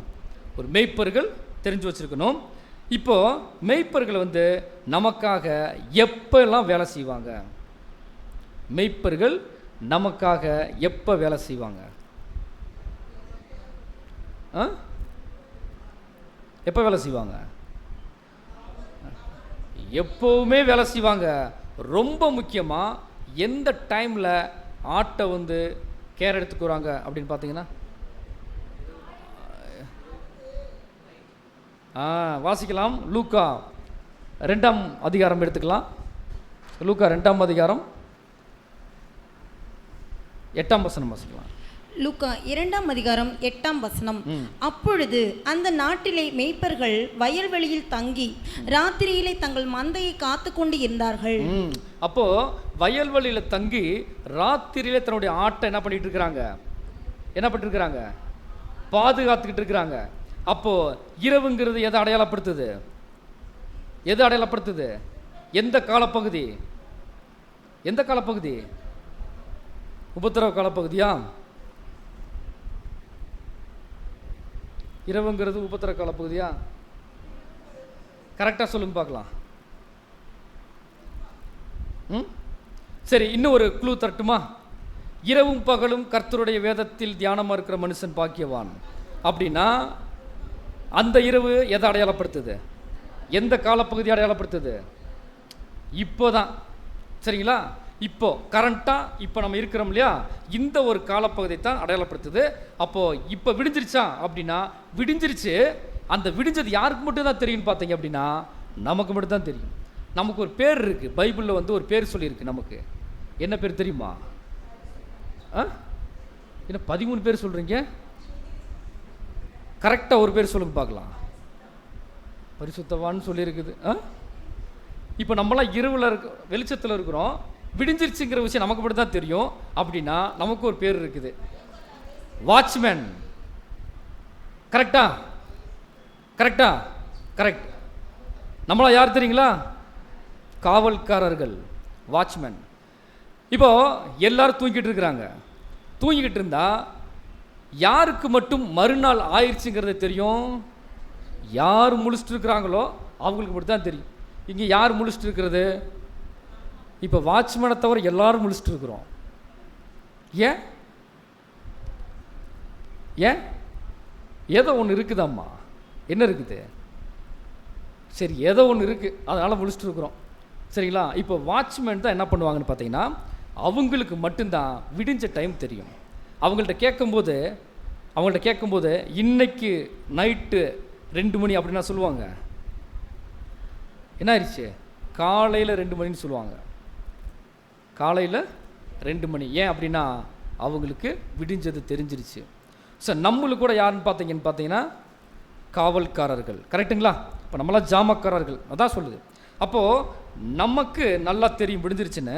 இந்த மேய்ப்பர்களுக்கு இந்த இரவில் என்ன வேலை அப்படின்னு பார்க்கும்போது, ஆடுகளை பத்திரமா பாதுகாக்கணும். ஏன் பாதுகாக்கணும்னா, நைட் டைமில் என்ன ஆகுன்னு பார்க்கும்போது, இது இருக்கிற இடம் வனாந்தரம். இந்த வனாந்தரத்தில் ஓநாய்கள் நிறையா வரும். அந்த ஓநாய் வந்து நமக்கு தெரியாமல் ஆடுகளை தூக்கிட்டு போயிடும். அப்படி தூக்கிட்டு போயிடுச்சுன்னா என்ன நடக்கும்? அந்த ஆட்டுக்கு என்ன நடக்கும்? என்ன வேணாலும் நடக்கும். அதனால் இப்போ என்ன நடக்குதுன்னு பார்த்தீங்கன்னா, இந்த இரவில் இந்த ஜாமக்காரர்கள், இந்த மேய்ப்பர்கள் தங்களுடைய ஆட்டை பாதுகாக்கிறாங்க. சரிங்களா? இது என்னன்றதை பின்னாடி நம்ம பார்க்க போகிறோம். சங்கீத புஸ்தகம் எடுத்துக்கலாம். 121 சங்கீதம் 3ஆம் வசனம் மற்றும் 4ஆம் வசனம் வாசிக்கலாம்.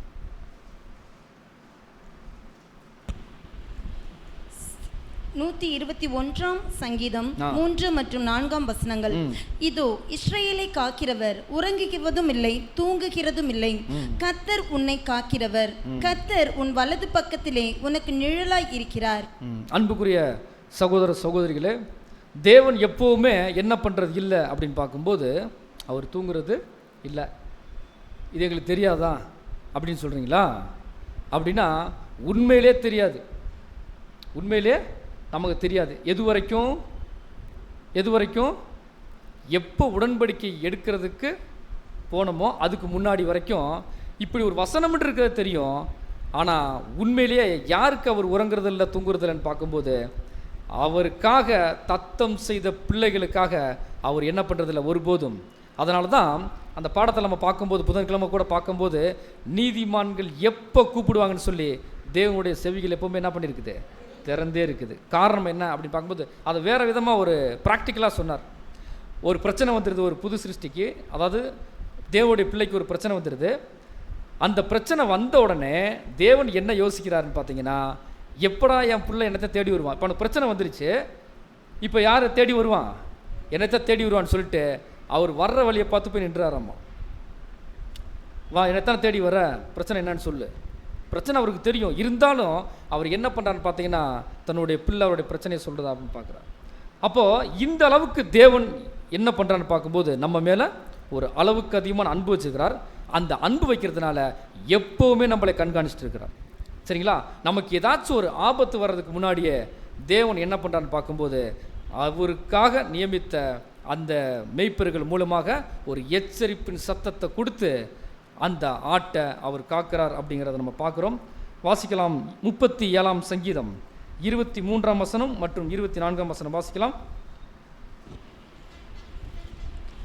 37ஆம் சங்கீதம் 23 மற்றும் 24. நல்ல மனுஷனுடைய நடைகள் கர்த்தரால் உறுதிப்படும், அவனுடைய வழியின் மேல் அவர் பிரியமாய் இருக்கிறார். அவன் விழுந்தாலும் தள்ளுண்டு போவதில்லை, கர்த்தர் தமது கையினால் அவனை தாங்குகிறார். அப்போ கர்த்தர் என் மேய்ப்பராக இருக்கிறார், நான் தாழ்ச்சியடையேன்னு ஒரு வார்த்தை இருக்கு இல்லைங்களா? அந்த வார்த்தைக்கு என்ன அர்த்தம்னு பார்த்தீங்கன்னா, கர்த்தர் என் பட்சத்தில் இருக்கும் பட்சத்தில் எனக்கு எதுவுமே வேணாம், எனக்கு எதுவுமே தேவையில்லை அப்படின்னு அர்த்தம். எனக்கு ஃபுல்ஃபில்லாக இருக்குது மைண்டு, அதனால் எனக்கு எதுவுமே தேவை, நான் தாழ்ச்சி அடைகிறதே இல்லை. ஏன் அப்படின்னு பார்க்கும்போது, யார் கூட இருக்கிறது? கர்த்தர் கூட இருக்கிறார். அப்போ கர்த்தரால் ஆசீர்வதிக்கப்பட்டவர்கள், தேவனுடைய வார்த்தைக்கு மட்டும் கீழ்ப்படிந்து நடக்கிறவங்க, நீதிமான்களாக இருக்கவங்க, பரிசுத்தவான்களாக அழைக்கப்பட்டவங்க, அவங்கள பற்றி சொல்லும்போது அப்பத்துக்கு இறந்து திரிகிறது இல்லை. சரிங்களா? எந்த ஒரு சூழ்நிலையிலும் தேவன் அப்படி என்ன பண்ணுறதில்லை, அவருடைய பிள்ளைகளை அப்படி விடுறது இல்லை. அப்படி ஒரு வேளை நமக்கு ஒரு குறை இருந்துச்சு அப்படின்னா நாம் தேவனுடைய மந்தையில் இல்லைன்னு நம்ம தெரிஞ்சுக்கலாம். சரிங்களா? நமக்கு ஏதாவது ஒரு விஷயத்தை தேவன் என்ன பண்ணியிருக்கிறாரு, நமக்கு இருக்கும், அதில் நம்முடைய மைண்டு எப்படி இருக்கின்ற தேவன் பார்க்குறார். அதை ஒரு குறையாகவே பார்த்தோம் அப்படின்னா யார் நம்ம பக்கத்தில் இல்லைன்னு அர்த்தம், தேவன் பக்கத்தில் நாம் இல்லைன்னு அர்த்தம். நாம் தான் அவரை விட்டு போனோமே தவிர அவர் நம்மளை விட்டு என்ன செய்கிறது இல்லை, போகிறது இல்லை. சரிங்களா? அப்போ சிங்க குட்டிகள் கூட தாழ்ச்சி அடைந்து என்ன செஞ்சிடும், பட்டினியாக கிடக்கும். கர்த்தரை தேடுறவங்களுக்கு இதுவும். அப்போ ஏன் இங்கே சிங்கத்தை பற்றி தாவீது பேசுகிறாரு?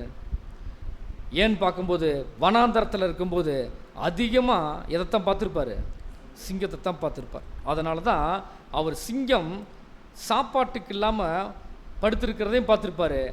அந்த சிங்கத்துக்கு நடுவில் அவர் அந்த இடத்துல எப்படி இருந்திருப்பார்ன்றதை அவர் என்ன பண்ணியிருப்பார், யோசனை பண்ணியிருப்பார். சரிங்களா? அப்போ தேவனுடைய பாதுகாப்பு அங்கே முழுசாக இருக்குது அவருக்கு. ரெண்டாவது விஷயம் பார்க்கும்போது அது கூட சாப்பாடு இல்லாமல் இருக்கும். என்னை தேவன் என்ன பண்ணுறது இல்லை, சாப்பாடு இல்லாமல் ஒரு காலும் வைக்கிறது இல்லை அப்படிங்கிற ஒரு மைண்டு வந்துருக்கும். எத்தனாவது வசனம் பார்த்துருக்குறோம், எத்தனை வசனம் இருக்குது? சகோதரர் ஆரம்பிக்கும் போதே சொன்னார், இன்றைக்கி நோட்டீஸ் பிரிக்கிற வேலை இருக்குது, அதனால் அப்படின்னு கூட சொன்னார். சரிங்களா? சரி, சீக்கிரமாக முடிச்சிடலாம். செகண்ட் போயிடலாங்களா? 2ஆம் வசனம் வாசிக்கலாம். 23ஆம் சங்கீதம் 2ஆம் வசனம். 23ஆம் சங்கீதம் 2ஆம் வசனம். அவர் என்னை புல்லுள்ள இடங்களில் மேய்த்து அமர்ந்த தண்ணீர்கள் அண்டையில் என்னை கொண்டு போய் விடுகிறார். அப்போ ஆடு சாப்பிட்டதுக்கு அப்புறம் ஏன் அவர் புல்லுள்ள இடங்களை கொண்டு போய் வைக்கிறார்னா, ஃபஸ்ட்டு புல்லை சாப்பிட்றது, சாப்பிட்டதுக்கப்புறம் என்ன பண்ணணும், தண்ணி குடிக்கணும். தண்ணி குடிக்கிறதுக்கு எங்கே போகணும், யாராச்சும் கொண்டு வைப்பாங்களா? தண்ணியை தேடி அது போகக்கூடாதுன்னு சொல்லிட்டு இவரே கூப்பிட்டு போயிடுவாரா? மேய்ப்பர்களுக்கு தெரியும் தண்ணி எங்கே இருக்குது அப்படின்னு சொல்லிட்டு. சரிங்களா? இப்போது ஆடு சாப்பிடுது. ஃபஸ்ட்டு சாப்பிட்ற விஷயத்துக்கு வருவோம். சாப்பிட்டதுக்கப்புறம் ஆடு என்ன பண்ணும், தூங்கிருமா?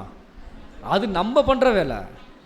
நம்ம சாப்பிட்டதுக்கப்புறம் தூங்குறது நம்ம தான். ஆடுலாம் அப்படி பண்ணுறது இல்லை, தண்ணியெல்லாம் தேடி போகாது. சாப்பிட்டதுக்கப்புறம் என்ன பண்ணும்னா அசைப்போடும். அதனால தான் தேவன் கூட அசைப்போடுற மிருகங்களை பற்றி சில விஷயங்கள் சொல்லியிருக்கிறார். ஏன் சொல்லியிருக்கிறாரு?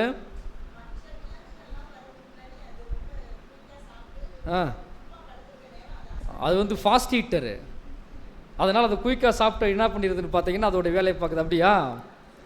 அசை போடுறது என்ன பண்ணும்னா, சாப்பிட்டது அசை போட்டதுனால அதில் இருக்கக்கூடிய சத்து எல்லாமே இது உடம்புல போயிட்டு இந்த ஆடு இப்போ எப்படி இருக்குன்னு பார்த்தீங்கன்னா நல்ல புஷ்டியாகவும் இருக்கும், ரொம்ப ஸ்ட்ரென்த் இருக்கும்.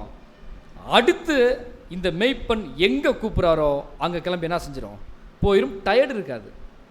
நல்லா சாப்பிட்டு படுத்திருந்தோம்னா என்னாகும், எதுவுமே பண்ணலை. என்னாகும்னு பார்த்தீங்கன்னா ஃபஸ்ட்டு தூக்கம் வரும். நல்லா தூங்கினதுக்கப்புறம் என்ன வரும், ஆமாம், உடம்பு நல்லா வெயிட் போட்டுரும். போட்டதுக்கப்புறம் எங்கேயும் போக முடியாது. நம்மளாம் எங்கே போவோம், உடம்பு வெயிட் போட்டால் டாக்டர்கிட்ட போவோமா? டாக்டர் என்ன பண்ணுவார்னா ஒரு சீட்டில் எழுதி கொடுப்பார். ஒரு ஓடாத சைக்கிளை வீட்டில் வச்சு அதை ஓட்ட சொல்லிட்டு இருப்பார். அப்படி ஓட்டினா என்ன ஆயிருமா, உடம்பு குறைஞ்சிரும். உடம்பை குறைக்கிறதுக்கு படுற பாடு நமக்கு தான் தெரியும். சரிங்களா? இப்போ அதெல்லாம் நம்ம பண்ண வேணாம். ஆடு கரெக்டாக சாப்பிடுது, சாப்பிட்ட உடனே அசை போடுது. அசை போட்டுச்சுனாலே உடம்புல அதுக்கு தேவையான எனர்ஜி என்ன செஞ்சிருது, கிடச்சிருது. கிடச்சதுக்கப்புறம் இந்த ஆடு அடுத்து எங்கே போகுது, தண்ணி குடிக்க போகுது.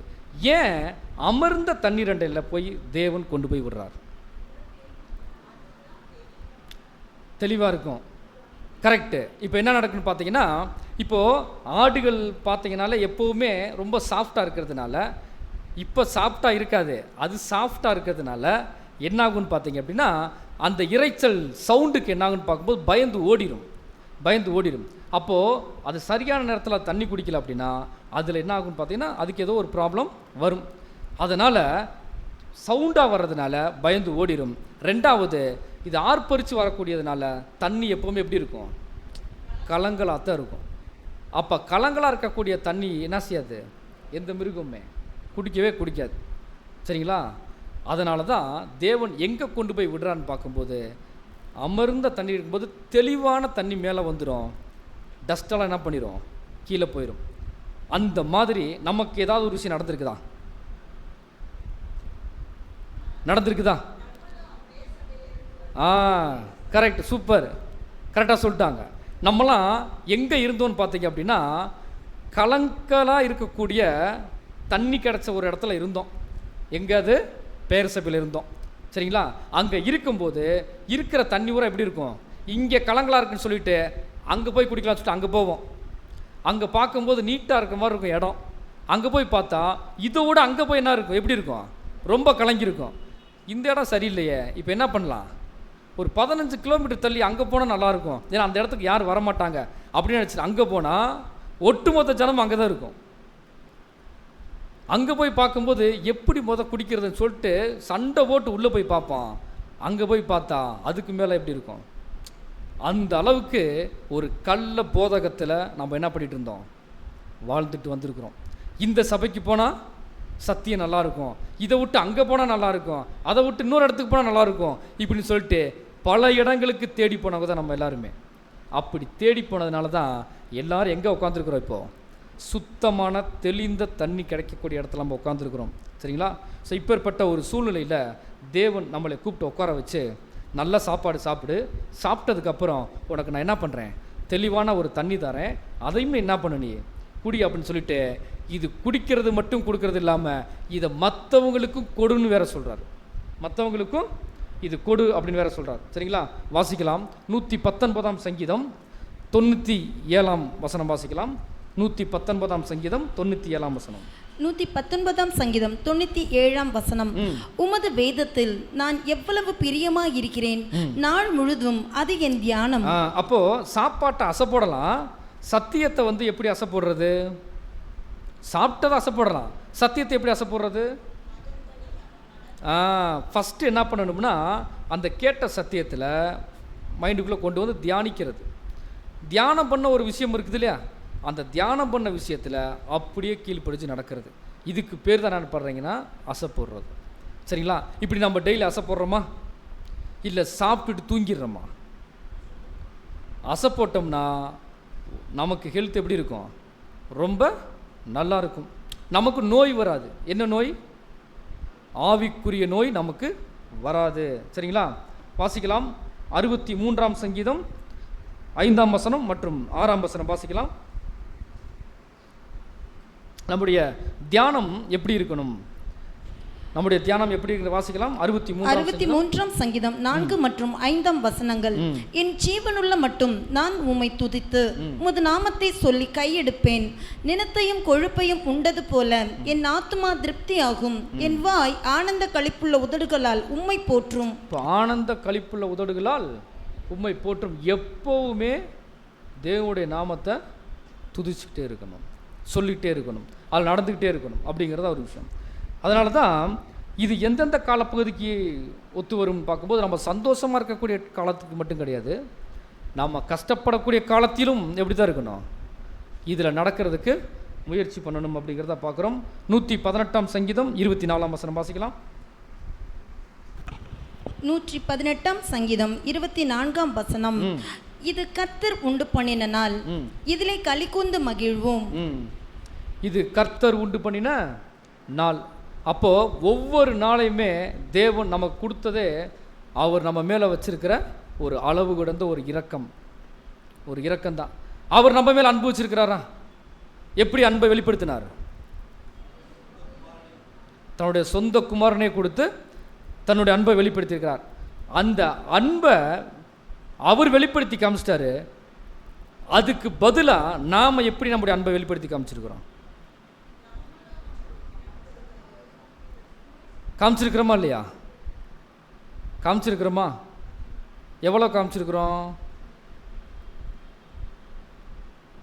செவுத்தை பார்க்கக்கூடாது, மேலையும் கூட பார்க்கக்கூடாது. எங்கே பார்க்கலாம்? இப்போது நம்முடைய மைண்டை பார்க்கலாம். நம்முடைய மைண்ட் என்ன சொல்லுதுன்னு பார்த்தீங்கன்னா, எந்தளவுக்கு கீழ்ப்படிச்சிருக்கிறோம்னா, எந்தளவுக்கு கீழ்ப்படியலைன்னு வேணால் கேட்டு பாருங்கள். நாங்கள் என்ன பண்ணுறோம்? ஒரு 50 பேப்பர் கொடுங்க, நாங்கள் எழுதி கொடுக்குறோம் அப்படின்னு உங்கள் மைண்டில் ஓடுறதுல எனக்கு வருது, அந்த கேட்குது. அப்படியே எந்த அளவுக்கு கீழ்ப்படியாமல் நடந்திருக்கிறோன்றது வேணால் சொல்கிறோம், ஆனால் கீழ்ப்படிஞ்சிருக்கிறோம் அப்படிங்கிறதுல எண்ணி பார்த்தோம்னா நம்முடைய கணக்குக்கெல்லாம் பார்த்தோம்னா கீழ்ப்படியவே இன்னும் ஆரம்பிக்கலை. ஏதோ ஒரு ஸ்டெப்பு என்ன பண்ணியிருக்கிறோம், வச்சுருக்கிறோம். ஒரு ஸ்டெப்பு முன்னாடி வச்சதுக்கே தேவன் என்ன பண்ணுறாருன்னா நமக்கு நிறைய ப்ரிவிலேஜ் கொடுக்குறாரு. சரிங்களா? ஸோ அதை போது நம்ம என்ன பண்ணிக்கிறோன்னா நம்ம யோசனை பண்ணணும். ஸோ வாசிக்கலாம். ஏசாயா 11ஆம் அதிகாரம் 9ஆம் வசனம் வாசிக்கலாம். ஏசாயா 11ஆம் அதிகாரம் 9ஆம் வசனம். சீக்கிரம் முடிச்சிடலாம். 11ஆம் அதிகாரம் 9ஆம் வசனம். என் பரிசுத்த பர்வதம் எங்கும் தீங்கு செய்வாரும் இல்லை, கேடு செய்வாரும் இல்லை. சமுத்திரம் ஜலத்தினால் நிறைந்திருக்கிறது போல் பூமி கர்த்தரை அறிகிற அறிவினால் நிறைந்திருக்கும். அப்ப தெளிந்த தண்ணி நமக்கு இப்ப கிடைச்சிருக்குது. ஒட்டுமொத்த ஜனங்களுக்கும் எப்ப கிடைக்கும் அப்படின்னு பார்க்கும்போது தேவனுடைய ராஜ்யத்தில் கிடைக்கும். ஏன்னா எல்லாத்துக்கும் தண்ணி கிடைக்கணுமா இல்லைங்களா? அங்கே தான் ஆடுகளை மாதிரி என்ன பண்ணுறாரு அவர், வெள்ளாடு செம்மறியாடாவே இங்கே என்ன பண்ணுறான்னு பார்த்தீங்கன்னா அந்த மைண்டில் இருக்கிறவங்களை அங்கே பிரிக்கிறார். அப்படி பிரிக்கும்போது அந்த ஆட்டுக்கு என்ன வேணும், இப்போ தண்ணி வேணும். அங்கே எப்படி கொடுக்குறான்னு பார்த்தீங்கன்னா அங்கே தீங்கு செய்வார் யாரும் இல்லை. சரிங்களா? சமுத்திரம் ஜலத்தினால் நிறைந்திருக்கிறது போல இந்த உலகமே கர்த்தரை அறிகிற அறிவினால் என்ன பண்ணியிருக்கும், நிறைஞ்சிருக்கும். அந்த டைமில் போய் நீங்கள் எப்படி கீழ்ப்படிங்க, நீங்கள் அப்படி கீழ்ப்படிங்கன்னு யாருக்கும் போய் சொல்லணுங்கிற அவசியம் இல்லை. எல்லாமே சம்பூர்ணமாக என்ன பண்ணியிருக்கும், அங்கே கொடுக்கப்பட்டிருக்கும் அப்படிங்கிறத வாசிக்கலாம். 3ஆம் வசனம் வாசிக்கலாம். 23ஆம் சங்கீதம் 3ஆம் வசனம். 23ஆம் சங்கீதம் 3ஆம் வசனம். அவர் என் ஆத்துமாவை தேற்றி தம்முடைய நாமத்தின் நிமித்தம் என்னை நீதியின் பாதைகளில் நடத்துகிறார். தன்னுடைய ஆத்துமாவை அவர் என்ன பண்ணுறாருன்னா காப்பாற்றுறார். தேற்றுறா என்ன அர்த்தம், காப்பாற்றுறார். எப்படி சொல்லி தேற்றார் அப்படிங்கிறத தான் ஏசாயா 40ஆம் அதிகாரம் 31ஆம் வசனத்தில் நம்ம வாசிக்கலாம்.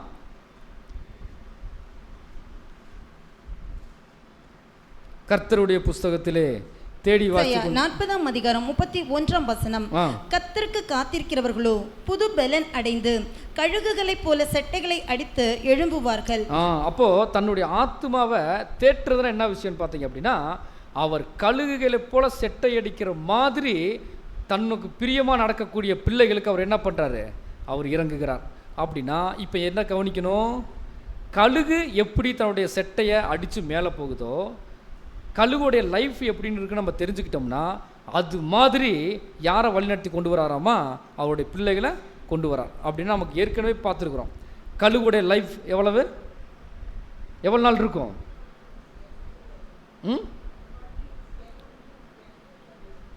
சரி, ஒவ்வொருத்தவங்க ஒவ்வொரு வருஷம் சொல்கிறதுனால நானே சொல்லிடுறேன், முடியல. சகோதரர் எடுத்த பாடத்தின் அடிப்படையில் 70 வருஷம். சரிங்களா?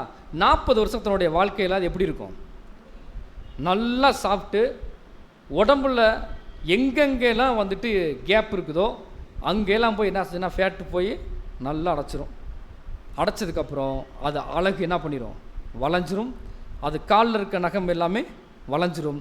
ஒரு இறையை என்ன பண்ண முடியாது, பிடிக்க முடியாது. பிடிச்சாலும் அந்த இறையை என்ன பண்ண முடியாது, அதனால் சாப்பிட முடியாது. அப்படின்னா இந்த சாப்பிடணும், தன்னோட உயிர் வாழ்க்கிறதுக்கு ஏதாச்சும் ஒரு விஷயம் பண்ணணும் அப்படின்னா அந்த அழகை என்ன பண்ணி ஆகணும், உடைச்சி ஆகணும். அழகை உடைக்குமா, பாறை இடுக்கில் போய் அதோடைய அழகை அதுவாக உடச்சிக்கிறோம். அதே மாதிரி நகங்கள் எல்லாமே உடச்சிக்கிறோம். தன்னுடைய சிறகு எல்லாத்தையுமே பாறையில் போய் மோதி அடைச்சி தன்னுடைய சிறகெல்லாம் உதிர்ந்ததுக்கப்புறம் அது கிட்டத்தட்ட ஒரு 3 மாதமாக என்ன பண்ணால் அவர் வெயிட் பண்ணும். 1 மாதத்துலேருந்து 3 மாதம் வரைக்கும் அது வெயிட் பண்ணும். புதுசாக அதுக்கு சிறகுகள் முளைக்கும். அதுக்கப்புறம் அதோடைய ஸ்ட்ரென்த் எப்படி இருக்குன்னு பார்த்தீங்கன்னா, ஃபஸ்ட்டு இருந்துச்சு பார்த்தீங்களா, அதை காட்டிலும் அதோடைய ஸ்பீடு எல்லாமே டபுள் மடங்காயிரும். அதுக்கப்புறம் 30 வருஷம் என்ன செய்யுது, வாழும். இப்படித்தான் ஒரு கழுகுடைய வாழ்க்கையை தேவன் டிசைன் பண்ணியிருக்கிறார். அந்த மாதிரி உங்களுடைய வாழ்க்கையை என்ன பண்ண போகிறேன்னா, அப்படின்னா உங்களை நான் காப்பாற்ற போகிறேன். நீங்கள் எப்படி இருந்தாலும் நீங்கள் என்கிட்ட வரும் பட்சத்தில், என்கிட்ட மன்னிப்பு கேட்கும் பட்சத்தில், நான் தான் தஞ்சம் நீங்கள் இருக்கும் பட்சத்தில் உங்களுக்கு நான் என்ன பண்ணுவேன், நான் உங்களுடைய ஆத்துமாவை நான் காப்பாற்றுவேன் அப்படிங்கிறத சொல்லிட்டு தான் நீதியின் பாதையில் அவர் என்ன பண்ணுறார், நம்மளைய கொண்டு போய் விடுகிறார், அது நடத்துகிறார். அப்படின்னா நீதியின் பாதை எதை கொடுக்குன்னு பார்க்கும்போது அது ஜீவனை கொடுக்கக்கூடிய ஒரு பாதை. ஒரு மேய்ப்பன் தன்னுடைய ஆட்டை அவர் வழிநடத்தும் போது ஆடு எதை கவனிக்கும் அப்படின்னு பார்க்கும்போது, வழியில் ஏதாவது பள்ளம் இருக்குதா, இல்லை நம்ம போகக்கூடிய வழியில் ஏதாச்சும் முள்ளோ இல்லை மற்ற ஏதாச்சும் ஒரு விஷயம் இருந்துச்சு அப்படின்னா அதில் மாட்டிக்கிட்டு நம்ம கஷ்டப்பட்டுருவோமா, நமக்கு அடிபட்டுருமா அப்படிங்கிறத கவனிக்கணும். சரிங்களா? அதையும் மீறி சில விலங்குகள் நம்மளை என்ன பண்ணுறதுக்கு வாய்ப்பு இருக்குது. ஆட்டை விட பலம் வாய்ந்த மிருகங்கள் இருக்குதா இல்லைங்களா? இருக்குது. ஆனால் ஆடு இருக்க இடத்துல அது இருக்கிறதில்ல. ஆடு இருக்கும்போது எங்கேயோ இருந்து அந்த மிருகம் என்ன பண்ணுதுன்னா அதை தேடி வருது. எதுக்கு வருதுன்னா கொல்றதுக்கு வருது. அது இருக்கக்கூடாது, அவ்வளோதான் விஷயம்.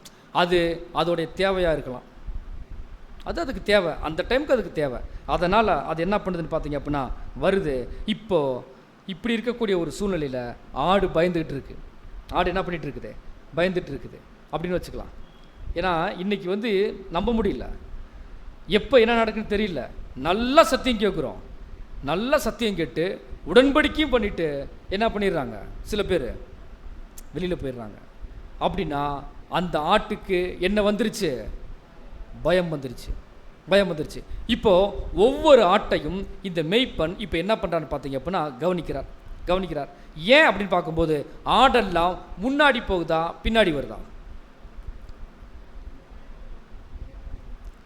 பின்னாடி தான் வரணும், கரெக்டுங்களா? அப்போது மேய்ப்பன் போகும்போது இந்த மேய்ப்பனுக்கு தெரிஞ்சிருச்சு இந்த இடத்துல ஒரு ஸ்ட்ரகிள் இருக்குதுன்னு சொல்லி கண்டுபிடிச்சிட்டார். இப்போ அந்த ஸ்ட்ரகிளை என்ன பண்ணுறான்னு பார்த்தீங்க அப்படின்னா அவர் தேவன்கிட்ட முறையிட்டு தேவன்கிட்ட பலத்தை வாங்கிட்டு அதாவது நமக்கு நான் பரிசுத்தாவி வாங்கிட்டு அந்த பரிசுத்தாவியின் வழிநடத்துதல் மூலமாக அந்த ஆட்டை என்ன பண்ணுறான்னு பார்த்தீங்க அப்படின்னா கொண்டு போகிறார். இப்போது அதே மாதிரி ஒரு பரிசுத்தாவி தாவீதுக்கு கொடுக்கப்படும் போது அங்கே வரக்கூடிய சிங்கத்தை அவர் என்ன பண்ணார்? கொன்னார். சரிங்களா? கொன்னாரா இல்லைங்களா? அது மாதிரி தான் பரிசுத்தாவி நமக்கும் தேவன் கொடுக்கிறார், மெய்ப்பர்களுக்கும் கொடுக்கிறார். அப்படி கொடுக்கும்போது அந்த மெய்ப்பர் என்ன பண்ணுறான்னு பார்த்தீங்க அப்படின்னா அந்த துஷ்ட மிருகங்கள்கிட்டருந்து அந்த ஆட்டை அவர் காப்பாற்ற வேண்டிய ஒரு சூழ்நிலை இருக்கிறார். அப்போ இது எல்லாமே நடந்துக்கிட்டு இருக்கும்போது ஒரு மெய்ப்பனை பின்தொடர்ந்து போகக்கூடிய ஒரு ஆடுக்கு எந்த பிரச்சனையும் இருக்காது. ஆடு எப்போவுமே நிமிர்ந்து பார்த்து போகாது. எந்த ஆடு? செம்மறி ஆடு அப்படி நிமிர்ந்து பார்த்து அப்படிலாம் போகாது. எந்த ஆடு மட்டும் தான் போகும்னு பார்த்தீங்க அப்படின்னா வெள்ளாடு மட்டும் தான் அப்படி பார்க்கும். தலையை நிமிர்ந்து பார்க்கும்போது எந்த பக்கம் அதிகமாக வளர்ந்துருக்கிறதோ பார்க்குதோ அந்த பக்கம் என்ன பண்ணிடும்? ஓடிடும். அதனால தான் எங்கேயாச்சும் ஆடு மேய்க்கிறதுக்கு நீங்கள் நல்லா பார்த்துருப்பீங்க, எங்கேயாச்சும் வெள்ளாடு மேய்க்கிறதுக்கு கூப்பிட்றாங்கன்னா போயிருக்கிறத பார்த்துருக்கீங்களா? என்ன அப்படின்னா சுகர் பேஷண்ட் வேணால் போவாங்க. ஏன் போவாங்க? ஆட்டை இந்த பக்கம் 4 தடவை ஓடி துரத்த, அந்த பக்கம் துரத்த ஆட்டோமேட்டிக்காக சுகர் லெவல் என்ன பண்ணிடும்? கண்ட்ரோல் ஆகிரும். அவங்க வேணால் போய்க்கிடுவாங்க வெள்ளாடு மேய்க்கிறதுக்கு. சரிங்களா? ஆனால் செம்மறியாடு எப்போவுமே தலையை நிமிர்ந்தெல்லாம் பார்க்காது. அது மேய்ப்பனை விட்டு எங்கேயும் போகாது, மந்தையை விட்டும் என்ன செய்யாது, அது வெளியில் போகாது. சரிங்களா? அப்படி ஒரு வேலை மந்தையை விட்டு ஒரு ஆடு போகணும்னு விரும்புது. ஒரு ஆடு எனக்கு இந்த மந்தை பிடிக்கல, நான் வேற ஒரு மந்தைக்கு போகிறேன் அப்படின்னு சொல்லி ஒரு ஆடு விரும்புதுன்னு வச்சுக்கோங்களேன். இப்போ மேய்ப்பனுடைய கவனம் இப்போ தான் என்ன பண்ணும்? அதிகமாக அந்த ஆட்டு மேலே போகும். அப்போ போய் அந்த ஆட்டுக்கு என்ன பிரச்சனை இருக்குதுன்னு பார்ப்பார். அங்கே ஜாஸ்தியாக இருக்க மாதிரி இருக்குதா, அந்த ஆட்டை அப்படியே தூக்கிட்டு போய் அங்கே போய் பார்த்தா ஜாஸ்தியாக இருக்கிற மாதிரி இருந்திருக்கும். அங்கே போனால் என்ன இருக்காது? ஒன்றுமே இருக்காது. அதுக்கு பேர் என்ன சொல்லுவாங்க தெரியுமா? காணல் நீர் கேள்விப்பட்டிருப்போமா? தண்ணி இருக்கிற மாதிரியே இருக்கும், பக்கத்தில் போய் பார்த்தோம்னா தண்ணி ஏமாத்திரும். சரிங்களா? ஒரு புது சிருஷ்டியோடைய லைஃப் எப்படி இருக்குன்னு பார்த்தீங்க அப்படின்னா வெளியில் போகும்போது சுகபோகமாக இருக்கிற மாதிரி தோணும், நல்ல லக்ஸூரியஸ் லைஃப் வாழ்கிற மாதிரி இருக்கும். ஆனால் அது எல்லாமே என்னன்னு பார்த்தீங்க அப்படின்னா ஒரு காணல் நீர். ஸோ இந்த மந்தையை விட்டு வெளியில் போகணுங்கிறது எப்போவுமே நினைக்கக்கூடாது. மெய்ப்பனுடைய குரலை கேட்ட உடனே ஆடு எங்கே வந்துடும் பார்த்தீங்கன்னா தன்னுடைய மந்தைக்கு வந்துடணும். அதே மாதிரி தான் நாம் நீதியின் பாதையில் நடக்கும்போது எப்படி ஒரு மெய்ப்பன் சொல்கிறத ஆடு கேட்டு நடக்கும்போது அந்த மெய்ப்பனுக்கு ஒரு சந்தோஷம் இருக்குதோ, அதே மாதிரி நாமளும் சத்தியத்தில் நடக்கும்போது யார் சந்தோஷப்படுவான்னு பார்க்கும்போது நம்முடைய பிதாவாகிய தேவன் என்ன பண்ணுறாரு? அவர் ரொம்ப சந்தோஷப்படுறார். வாசிக்கலாம் 4ஆம் வசனம், 23ஆம் சங்கீதம் 4ஆம் வசனம். 23ஆம் சங்கீதம் 4ஆம் வசனம். நான் மரண இருளின் பள்ளத்தாக்கிலே நடந்தாலும் பொல்லாப்புக்கு பயப்படேன். தேவரீர் என்னோடு கூட இருக்கிறீர். உமது கோலும் உமது தடியும் என்னை தேற்றும். பாருங்க, நம்ம மரண இருளின் பள்ளத்தாக்கிலே நடந்தாலும், அப்படின்னா நம்ம அப்படித்தான் நடக்கிறோமா? மரண இருளின் பள்ளத்தாக்கில் நடக்கிறோமா இல்லை நீதியின் பாதையில் நடக்கிறோமா?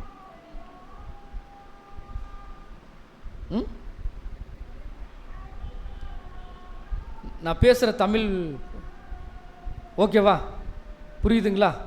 இல்லை, எல்லாருக்கும் பார்த்தீங்க அப்படின்னா இப்போ மேலேருந்து பார்க்கும்போது என்ன நடக்குதுங்கிற எனக்கு மட்டும் தான் தெரியும். ஏன்னா நான் இங்கே எல்லாம் எல்லாருமே வாட்ச் பண்ணுறேன், சரிங்களா? உங்கள் எல்லாருமே எனக்கு தெரியுது, பின்னாடி இருக்கிறவங்களுக்கும் உங்களுக்கு தெரியாது, அவ்வளோதான். சொல்லுங்க பார்க்கலாம், நாம் நீதியின் பாதையில் நடக்கிறோமா இல்லை மரண இருளின் பள்ளத்தாக்கில் நடக்கிறோமா? நீதியின் பாதையில். அப்படின்னா மரண இருள் அப்படிங்கிறது என்ன? மரண இருள் அப்படிங்கிறது இந்த உலகத்தில் இருக்கக்கூடிய பிரச்சனைகள், இந்த உலகத்தில் இருக்கக்கூடிய பிரச்சனை. அப்போ பிரச்சனைங்கிறது என்ன செய்யும்? ஒரு புது சிருஷ்டிக்கு வருது. அது எங்கேருந்து வருதுன்னு பார்க்கும்போது ஆதாமில் தொடங்கி இன்னைக்கு வரைக்கும் என்ன செய்யுது? வருதா? பொல்லாப்புன்னு ஒரு விஷயம் இருக்குதா? அந்த பொல்லாப்பு தான் என்னன்னு பார்க்கும்போது மரணம், அதுதான் சாவு. அப்போ நான் மரண இருளின் பள்ளத்தாக்கில் நடந்தாலும் பொல்லாப்புக்கு அப்படின்னா அந்த பொல்லாப்புங்கிறது ஏதோ ஒரு விஷயம் இருக்குது, அதுக்கு பயப்பட தேவையில்லை. அந்த பொல்லாப்புங்கிறது வேற எதுவும் இல்லை, அதுதான் மரணம். சரிங்களா? அப்போ நமக்கு ப்ரெசண்ட் தெரியுமா? ப்ரெசண்ட் தெரியுமா? பாஸ்ட் தெரியுமா? முன்னாடி என்ன நடந்துச்சுன்னு தெரியுமா தெரியாதுங்களா? அன்புக்குரிய சகோதர சகோதரிகளே, மீண்டுமாக கேட்குதா? ஓகே, பாஸ்ட் தெரியுமா நமக்கு? இப்போதே சத்தமே வருது. அப்போ இப்போ இவ்வளோ நேரம் பேசுகிறது போச்சு போல தெரியுது. அப்போ எனக்கு தான் த்ரோட்டு இதாச்சு, கேட்குதுங்களா? அப்போ சரி, ஓகே. பாஸ்ட் தெரியுமா? நமக்கு தெரியும். பாஸ்ட் எப்போ இருந்து தெரியும்னா, நமக்கு விவரம் தெரிஞ்சதுலேருந்து இல்லை, உலகம் எப்போ தோன்றுச்சோ அப்போ இருந்து இப்போ வரைக்கும், நேற்று வரைக்கும் என்ன நடந்துச்சுங்கிறது நமக்கு நல்லா தெரியும். சரிங்களா? இப்போ என்ன நடக்குன்னு தெரியும் நமக்கு, நம்முடைய வாழ்க்கையில். பின்னாடி இந்த உலகத்துக்கு என்ன நடக்க போகுது, நமக்கு நடக்க போகிறதும் தெரியும், இந்த உலகத்துக்கு நடக்க போகிறதும் தெரியும். இந்த 3 விஷயமும் தெரிஞ்சிருக்குது இல்லையா? அப்படி தெரிஞ்சதுக்கப்புறம் ஏன் பயப்படணும்? பயம் வருதா? பயம் வருதா? சாகிறதுக்கு பயம் வருதா? ஆனால் முன்னாடி சாகும்போது பயம் வந்துச்சா? பயம் வந்துச்சா? அப்போ நமக்கு ஒரு பயம் இருந்துச்சு, அப்போ சாகும்போது ஒரு பயம் இருந்துச்சு. ஏன் அப்படின்னு பார்க்கும்போது, இப்போ நம்ம செத்துட்டோம், இனிமேல் என்ன செஞ்சிடக்கூடாது? செத்துடக்கூடாது. அப்படி தானே? ஏற்கனவே செத்துட்டோம், இனிமேல் என்ன செஞ்சிடக்கூடாது? செத்துடக்கூடாதுன்னு சொல்லிட்டு சாகும்போது ஒரு பயம் வந்துச்சு. ஆனால் இப்போ நமக்கு சாவு பயமே இல்லை. அதுலேயும் 2 வகுப்பு இருக்குது. யாருக்கெல்லாம் சாவு பயம் வராது? சபையாக போகிறவங்களுக்கு அந்த உறுதிப்பட்டிருந்தா அவங்களுக்கு என்ன ஆகாதுன்னு பார்த்தீங்கன்னா சாவு பயம் வராது. இன்னொருத்தவங்களுக்கு என்ன சாவு பயம் வராது? அது வேறு மாதிரி சொல்லுவாங்க மதுரசலாங்கில், வேணாம் சொல்கிறதுக்கு வேணாம். சரிங்களா? யார் வீட்டில் என்ன நடந்தால் எனக்கு என்ன, நான் இப்படி தான் இருப்பேன், நான் உண்டு கத்திரிக்காய் குழம்பா அது உண்டு, இப்படின்னு இருக்கிறவங்களாம் உண்டு பல பேர். சரிங்களா? அப்படிப்பட்டவங்களுக்கும் என்ன கிடையாது? பயங்கிறதே கிடையாது. சரிங்களா? அப்போ 2ஆம் மரணத்துக்கு போகிறவங்களுக்கும் எந்த பயம் இல்லை, அவங்க சுகபோகமாக சந்தோஷமாக இருப்பாங்க. சபையாக போகிறவங்களுக்கு எந்த பயம் இருக்காது, கன்ஃபார்மாக தெரியும் நான் சபையாக போயிடுவேன் அப்படிங்கிறது. சரிங்களா? அப்படி இந்த 2 வகுப்பாக இருக்கும்போது, இந்த 2 வகுப்பாக இருக்கிறாங்க, இவங்களுக்குள்ளர பொல்லாப்புங்கிற ஒரு விஷயம் வந்துடக்கூடாது. அப்போது ஒரு புது சிருஷ்டிக்கு தெரியும், இங்கே நான் என்ன பண்ணிடுவேன், என்னுடைய தேகத்தை விட்டு போகும். அது சொல்கிறாரு, அப்போஸ்தலன் பவுல் சொல்கிறாருங்களா, தேகத்தை விட்டு போகும் காலம் வந்துருச்சு, அவ்வளோதான், இன்னும் கொஞ்ச நாள் தான். ஸோ அந்த மாதிரி ஒரு தாவீது கூட சொல்லும்போது என்ன சொல்கிறோன்னா, நாட்களை என்னும் அறிவை எங்களுக்கு போதித்தரலும். நம்ம எத்தனை நாள் இருக்க போகிறோம், நம்முடைய லைஃப் எப்போ முடிய போகுதுங்கிறத என்ன பண்ணிக்கணும், தெரிஞ்சு வச்சுக்கிறணும். அந்த மாதிரி இருக்கக்கூடிய ஒரு அறிவு எங்களுக்கு கொடுங்க. அப்போஸ்தலர்கள் எல்லாருமே தெரிஞ்சு வச்சுக்கிட்டாங்க அந்த விஷயத்தை, சரிங்களா. ஒரு புது சிருஷ்டி தன்னுடைய வாழ்க்கையை, தன்னுடைய ஓட்டத்தை முடிக்கும்போது கன்ஃபார்மாக என்ன பண்ணிக்கிறோம், அதை தெரிஞ்சு வச்சுக்கிறோம், சரிங்களா. 4ஆம் வசனத்தில் வாசிக்கும்போது, உமது கோலும் உமது தடியும் என்னை தேற்றும் அப்படின்னா, கோல்னா எது, தடினா எது? கோல்னா என்னன்னு சொல்லட்டுமா? கோல்னா கோல் தான். தடினா என்னது? அது ஒரு தடி. கோல் எப்படி இருக்குன்னு பார்த்தீங்க அப்படின்னா, சைஸ் சின்னதாக இருக்கும், சின்னதாக இருக்கும், புரிஞ்சுதுங்களா.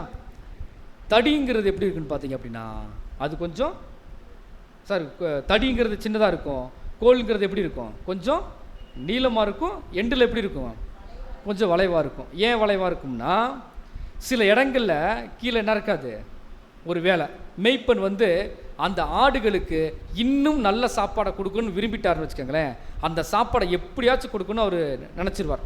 இப்போது அந்த வளைஞ்சிருக்குது இல்லையா, அந்த தடியில் என்ன பண்ணுவார், அந்த கோலில் அதை இழுத்து கொண்டு ஆட்டோட வாய்க்கிட்டே கொண்டு வச்சுருவார். நீ என்ன பண்ண, சாப்பிட்ரு.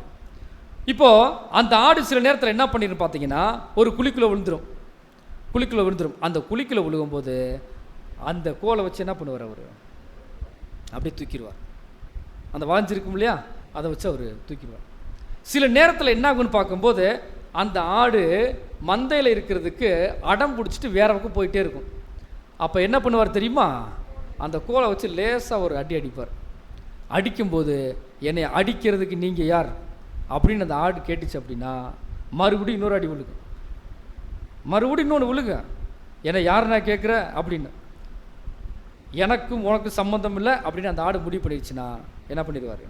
அதனால தான் பல படங்கள் சொல்லியிருக்கிறோம். என்ன சொல்லியிருக்கிறாங்கன்னு பார்த்தீங்கன்னா, தேவன் தன்னுடைய பிள்ளைகளை சிட்சிக்கிறார் அப்படின்னா சந்தோஷப்படணும். நமக்கு ஒரு உபத்திரம் வருது, ஒரு பிரச்சனை வருதுன்னா என்ன பண்ணி ஆகணும், சந்தோஷப்படணும். எந்த பிரச்சனையும் வரலை அப்படின்னா அங்கே என்ன நடந்திருக்குன்னு அர்த்தம் தெரியுங்களா, தேவன் நம்மளைய கண்டுக்காமல் விட்டுட்டாருன்னு அர்த்தம். இதுதான் இருக்கிறதுலே ஒரு புது சிருஷ்டிக்கு ரொம்ப டேஞ்சரான ஒரு விஷயம். ஸோ அப்போ உமது கோலும் உமது தடியும் என்னை தேற்றும்னா, அந்த தடியை எதுக்கு வச்சுருப்பாருன்னு பார்க்கும்போது, ஆடுகளை ஒரு மிருகம் அட்டாக் பண்ண வரும்போது அந்த மிருகத்தை கொல்றதுக்காக என்ன பண்ணுவார், அது பயன்படுத்துறதுக்கு தான் இந்த கோலை வச்சுருக்கிறார், சரிங்களா. அப்போ ஒரு சகோதரர் ஏதோ ஒரு பலவீனத்து நிமித்தம் குழிக்குள்ளே விழுந்துட்டார் அப்படின்னா அந்த மேய்ப்பர் என்ன பண்ணுவார், அந்த கோல் மாதிரி ஒரு விசுவாசத்தை கொடுத்து, ஒரு நம்பிக்கையை கொடுத்து, சத்தியத்தில் அப்படி தூக்கி விடுவார், மேலே அப்படி தூக்கி விடுவார். அந்த ஆடு என்ன பண்ணிடும், குழிக்கிலிருந்து மேலே மறுபடியும் அந்த மந்தைகளோட போய் என்ன செஞ்சிடும்னா அது மேய்ச்சலுக்கு அது போகும், சரிங்களா. அப்போ நம்மளும் என்ன பண்ணி ஆகணும், என்ன பண்ணி தாங்க ஆகணும். ஒரு சகோதரன் பலவீனங்கள் இருக்கும், வரும், போகும். அப்படி இருக்கும் பட்சத்தில் அந்த பலவீனத்தை பார்க்காம அந்த சகோதரன் என்ன பண்ணி ஆகும், நம்ம மேலே தூக்கி விடக்கூடிய ஒரு வேலை. இது எல்லாத்துக்கும் அந்த பொறுப்பு இருக்குது, எல்லாத்துக்குமே அந்த ஒரு பொறுப்பு இருக்கிறத மறந்துடக்கூடாது. வாசிக்கலாம் 5ஆம் வசனம், 23ஆம் சங்கீதம் 5ஆம் வசனம். 23ஆம் சங்கீதம் 5ஆம் வசனம்.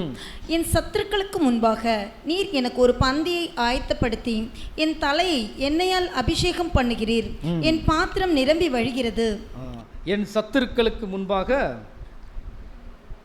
ஒரு பந்தி என்ன பண்ணியிருக்கிறாரு, ஆயத்தம் பண்ணியிருக்கிறார். யார் ஆயத்தம் பண்ணியிருக்கிறது, நம்முடைய ஆண்டவராக இயேசு கிறிஸ்து என்ன பண்ணியிருக்கிறார். அப்போது உதாரணத்துக்கு மேல் வீட்டறையில்னு வச்சுக்கலாமே, மேல் வீட்டறையில் ஒரு பந்தி இருந்துச்சா, அந்த பந்தியில் என்ன இருந்துச்சு,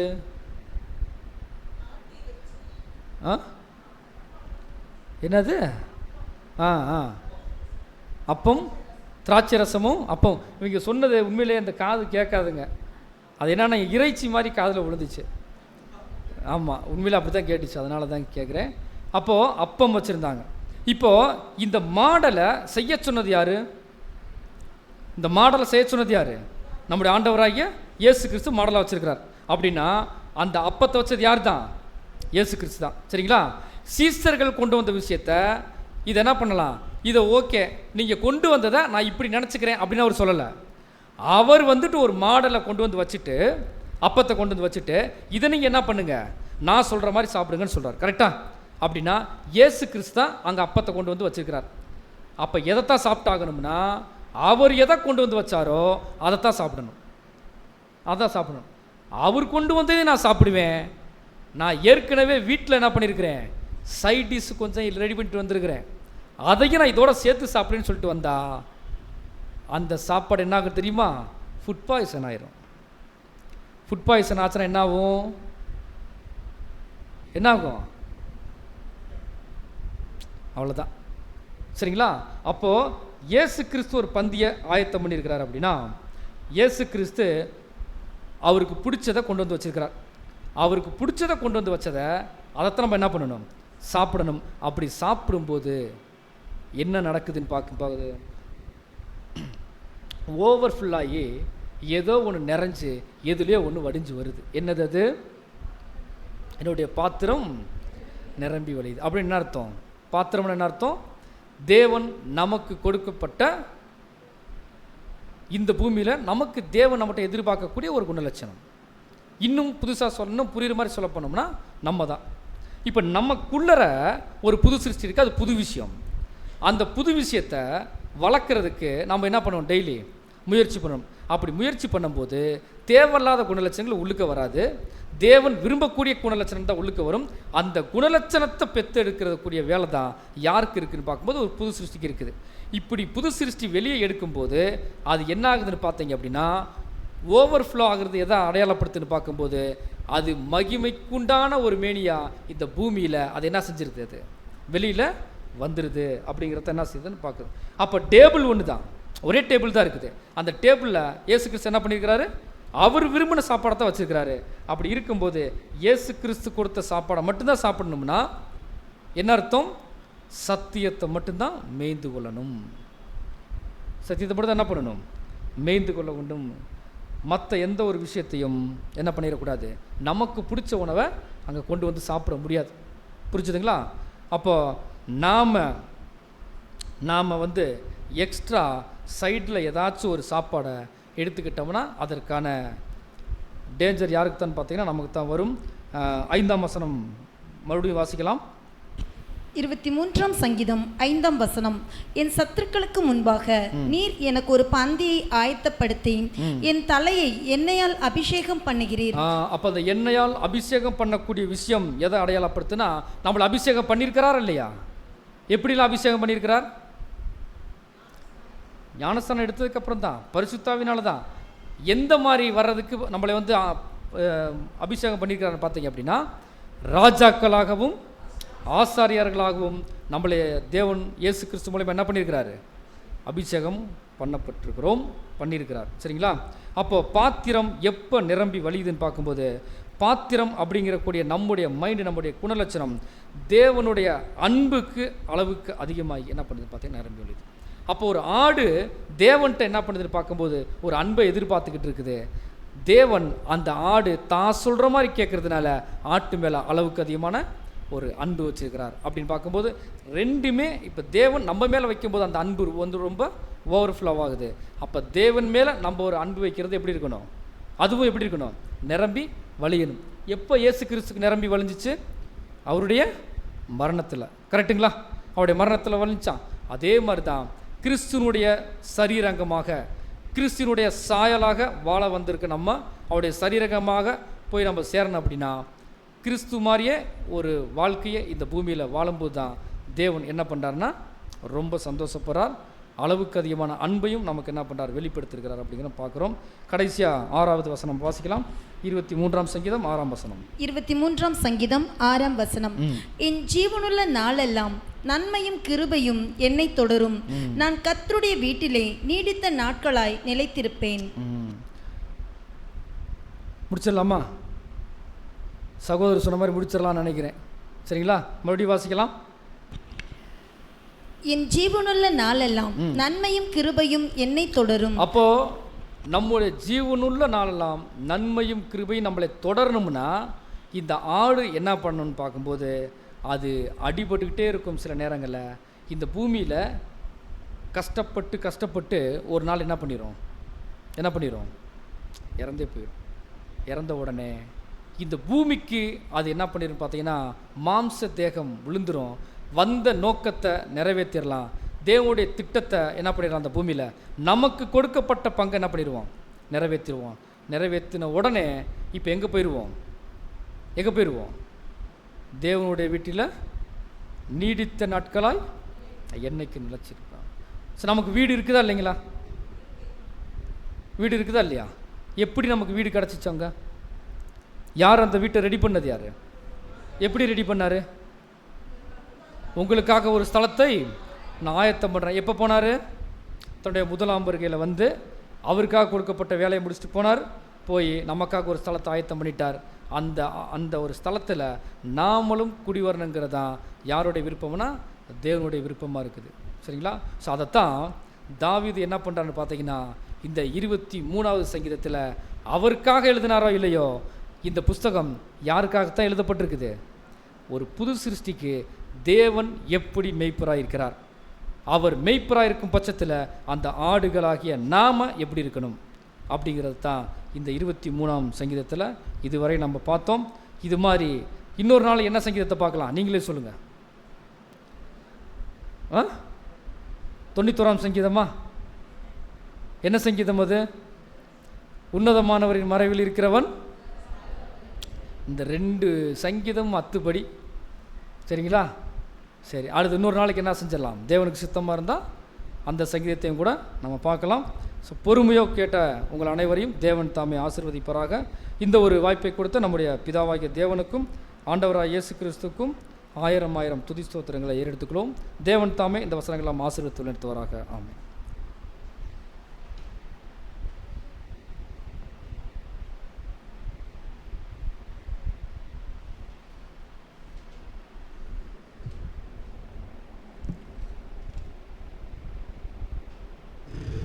கிறிஸ்துவில் பிரியமான சகோதர சகோதரிகளே,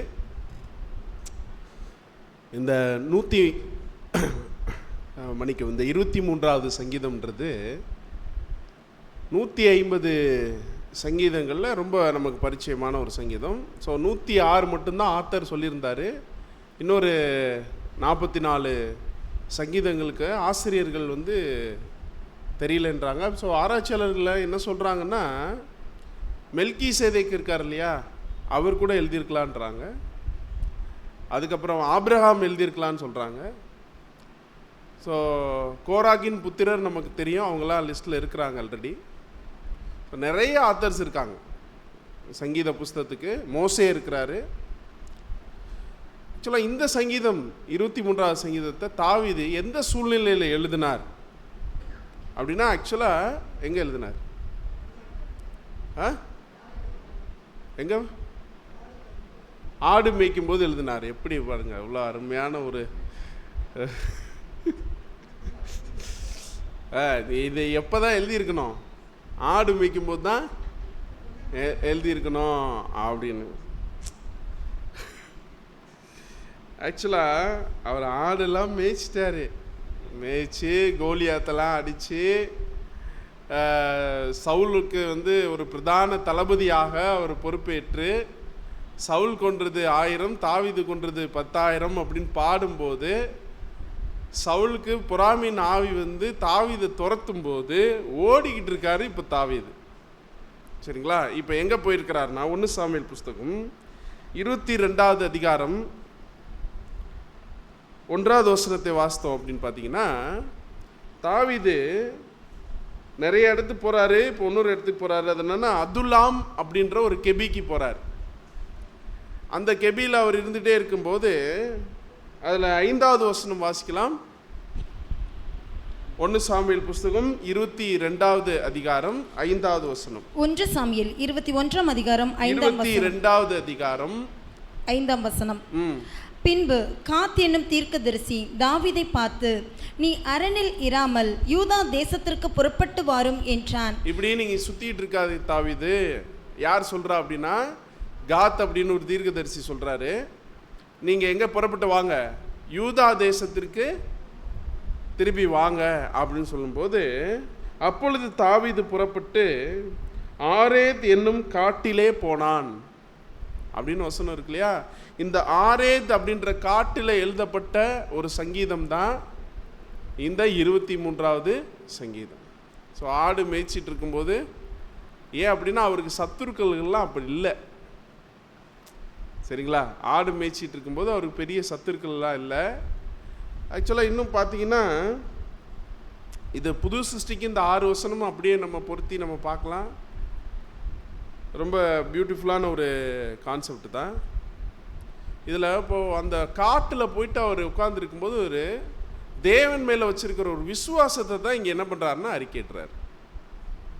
ஸோ நம்ம சூழ்நிலை எப்படியாக இருந்தாலும் சரி, ஆக்சுவலாக வந்து ரொம்ப தத்தளிக்கக்கூடிய ஒரு நிலைமை. அந்த சூழ்நிலையில் நம்ம ஒரு ஃபெய்த்ஃபுல் ஸ்டேட்மெண்ட் ஒரு நம்ம கொடுத்துருக்குறோமா அப்படின்றத தான் இன்றைக்கி நம்ம என்ன பண்ணணும்னா இந்த சங்கீதத்திலேருந்து நம்ம எடுத்து பார்க்கணும். ஒரு மோசமான சூழ்நிலையில் கர்த்தரின் மெய்ப்பராக இருக்கிறார், நான் தாழ்ச்சி அடையேன் அப்படின்னு நம்ம சொல்லுவோமா அப்படின்னு நாம் என்ன பண்ணணும்னா நினச்சி பார்க்கக்கூடியவர்களாக, சரிங்களா. அது மட்டும் இல்லாமல் அவருடைய என்னுடைய தலையை எண்ணெயினால் அபிஷேகம் பண்ணுகிறார், என் பாத்திரம். இந்த பாத்திரம் என்ன பாத்திரம்னா ஆண்டவர் கேட்டார், நான் குடிக்கக்கூடிய பாத்திரத்தில் உங்களால் பானம் பண்ண முடியுமா அப்படின்னு கேட்கும்போது யாக்கோபும் யோவானும் என்ன சொன்னாங்கன்னா பானம் பண்ண முடியும்னாங்க. ஸோ நாமளும் என்ன சொல்கிறோம் அப்படின்னா முடியும் அப்படின்றோம். அது என்ன பாத்திரம்? அது உபத்திரமும் இருக்கும், அந்த பாத்திரத்தில் சந்தோஷமும் இருக்கும், சரிங்களா. ஆனாலும் தேவனுடைய அந்த அபிஷேகம் நம்மளை விட்டு ஒரு நாளும் என்ன ஆகாது அப்படின்னு பார்த்தீங்கன்னா நீங்காது. எப்பேற்பட்ட ஒரு சூழ்நிலைக்குள்ளே நம்ம போயிட்டு இருந்தாலும் அவர் நமக்கு வைத்திருக்கு நம்மளை செய்த அபிஷேகம் நம்மளுடைய தலையை விட்டு என்ன ஆகாது என்றைக்குமே. ஆக்சுவலாக இங்கே தலைன்னு சொல்கிறது ஆக்சுவலாக ஆண்டவராக இயேசு கிறிஸ்துவ தான் சொல்லிட்டு இருக்கிறார். ஆனாலும் நாமளும் அபிஷேகப்பட்டவர்கள் தான். அதனால தான் நம்முடைய அப்போஸ்தலனாகிய பவுல் என்ன சொல்கிறாருன்னா 2 கொரிந்தியர் புஸ்தகம் 6வது அதிகாரம் 9வது வசனம் வாசிக்கலாம். 2 கொரிந்தியர் 6ஆம் அதிகாரம் 9ஆம் வசனம். அறியப்படாதவர்கள் எண்ணப்பட்டாலும் நன்றாய் அறியப்படாதவர்கள் எண்ணப்பட்டாலும் நன்றாய் அறியப்பட்டவர்களாகவும், அறியப்படாதவர்கள் என்று எண்ணப்பட்டாலும் நன்றாய் அறியப்பட்டவர்களாகவும், சாகிறவர்கள் எண்ணப்பட்டாலும் உயிரோடு இருக்கிறவர்களாகவும். சாகிறவர்கள் ஏன்னா தாவீதோட கண்டிஷன் அப்படித்தான். ஆனா தேவனுடைய சமூகத்தில் அவர் எப்படி இருக்கிறார்னா உயிரோடு இருக்கிறார், சரிங்களா. அவருடைய கோலும் தடியும் இவர் என்ன பண்ணிட்டு இருக்குன்னா தேற்றிட்டு இருக்கு. கோலுன்றது வந்து ஆக்சுவலாக பிரதர் வந்து கொஞ்சம் சொல்லிட்டாங்க, ஆக்சுவலாக சின்ன இதுதான் கோல். தடின்றது தான் ரொம்ப நீளமாக அது வளைந்து இருக்கும். இந்த சின்ன அந்த கோல் எடுத்துகிட்டு என்ன பண்ணுவாங்கன்னா ஆப்போசிட்டில் ஏதாவது மிருகம் வந்தால் இவர் எரிஞ்சிருவார். ஸோ தடின்றது அந்த அதுக்கு உயர்ந்த கிளைகள்லேருந்து கூட அந்த அந்த இலையை பறித்து யாருக்கு கொடுக்கறதுக்கு வசதியாக இருக்கும்னா ஆடு கொடுக்கறதுக்கு. ஸோ சாகிறவர்கள் என்ன எண்ணப்பட்டாலும் அது எப்படி இருக்குது, எப்படி இருக்கிறோம், உயிரோடு இருக்கிறவர்களாகவும். அடுத்து தண்டிக்கப்படுகிறவர்கள் எண்ணப்பட்டாலும் கொல்லப்படாதவர்களாகவும். தண்டிக்கப்படுவர்கள் என்று எண்ணப்பட்டாலும் கொல்லப்படாதவர்களாகும். அப்படித்தானா?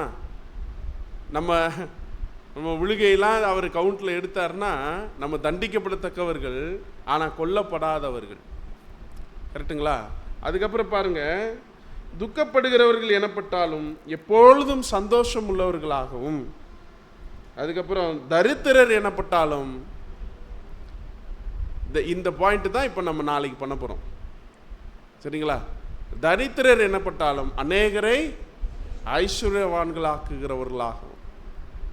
நீங்கள் எங்களை எப்படினாலும் என்ன பண்ணிக்கோங்க, நினச்சிக்கோங்க. நாங்கள் எதுக்காக வந்திருக்கிறோன்னா, உங்களை ஐஸ்வர்யவான்களாக்கு மாற்றுவதற்காக நாங்கள் இந்த உங்களுடைய ஆலயத்தின் வாசலில் நாங்கள் என்ன பண்ணுகிறோம், நிற்கிறோம் அப்படின்னு நம்ம சொல்ல போகிறோம். புரியுதுங்களா? ஏன் ஸ்டேட்டஸ் உங்களுக்கு எப்படினாலும் இருக்கட்டும். ஆனால் உங்கள் ஸ்டேட்டஸை இப்போ என்ன பண்ண போகிறோம், உயர்த்த போகிறோம். உயர்த்ததுக்காக நாங்கள் வந்திருக்கிறோம்ன்ற அந்த ஒரு அன்பு. சரிங்களா? இப்போ அந்த மேய்ப்பனுக்கு இரவு பகலும் எந்த ஒரு சிந்தனை மட்டும்தான் இருக்குன்னா, ஆடு மேலே மட்டும்தான் அவருக்கு என்னவாக இருக்கும்னா சிந்தனையாகவே இருக்கும். அது கொட்டையில் அடைச்சிட்டா கூட சரியாக அடைச்சிட்டோமா அப்படின்னு இந்த மாதிரி நிறைய என்ன ஆகும், மைண்டில் இருக்கும். ஸோ நம்ம கூட ஒரு வேலையை நம்ம கொடுக்கும்போது அந்த அளவுக்கு நம்ம என்ன பண்ணணும், தேவனுடைய வேலையை நாமளும் செய்யக்கூடியவர்களாக இருக்கோம். சரிங்களா? அதை வாசித்து முடிங்க அந்த 10வது வசனத்தை. 2 கொரிந்தியர் 6ஆம் அதிகாரம் 10ஆம் வசனம். துக்கப்படுகிறவர்கள் எண்ணப்பட்டாலும் எப்பொழுதும் சந்தோஷப்படுகிறவர்களாகவும், தரித்திரர் எண்ணப்பட்டாலும் அநேகரை ஐஸ்வர்யவான்கள் ஆக்கிறவர்களாகவும், ஒன்றும் இல்லாதவர்கள் எண்ணப்பட்டாலும் சகலத்தையும் உடையவர்களாகவும் எங்களை விளங்க பண்ணுகிறோம். அன்புக்குரிய சகோதரர்களே, ஸோ இந்த ஒரு ப்ராமிசிங், ஒரு ஃபெய்த்ஃபுல் சாங் எது அப்படின்னா இந்த 23rd சாங்.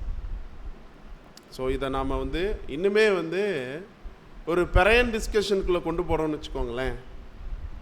இது இன்னுமே பியூட்டிஃபுல்லாக அது ஒரு அவுட் இருக்கும்.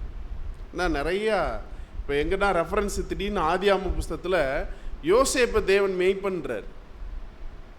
யோசேப்பு கனிதரும் செடி, அந்த 12 கோத்திரங்களுக்கு யாக்கோபு ஆசீர்வாதம் கொடுக்கும்போது யோசேப்பு ஒரு கனிதரும் செடி, அவன் மேய்ப்பன் அப்படின்றார்.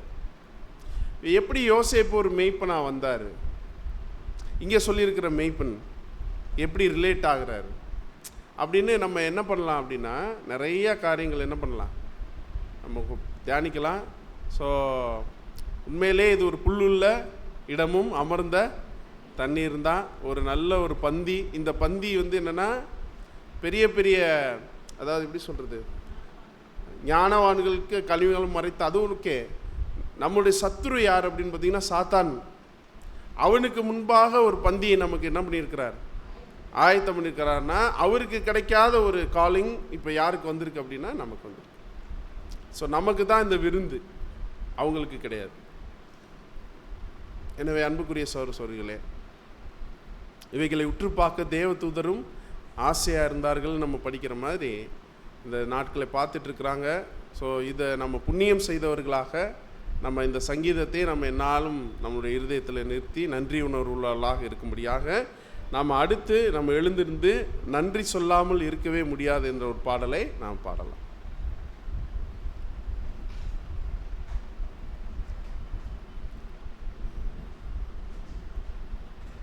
நன்றி சொல்லாமல் இருக்கவே முடியாது, பல நன்மை செய்த இயேசுவுக்கே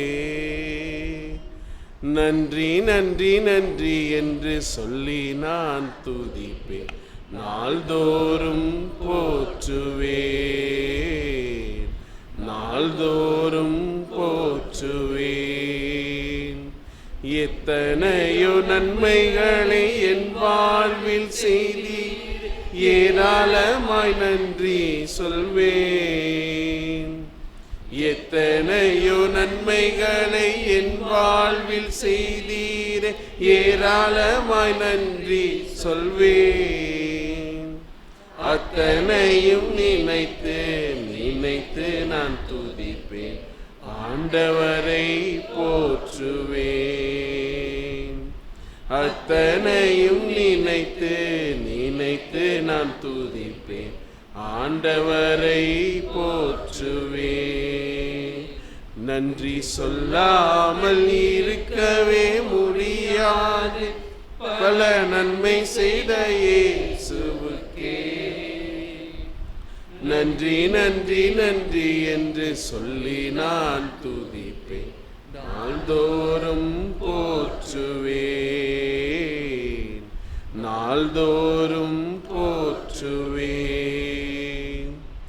தேவன் அருளிய சொல்லி முடியாத ஈவுகளுக்காய் ஸ்தோத்திரம். தேவன் அருளிய சொல்லி முடியாத ஈவுகளுக்காய் ஸ்தோத்திரம்.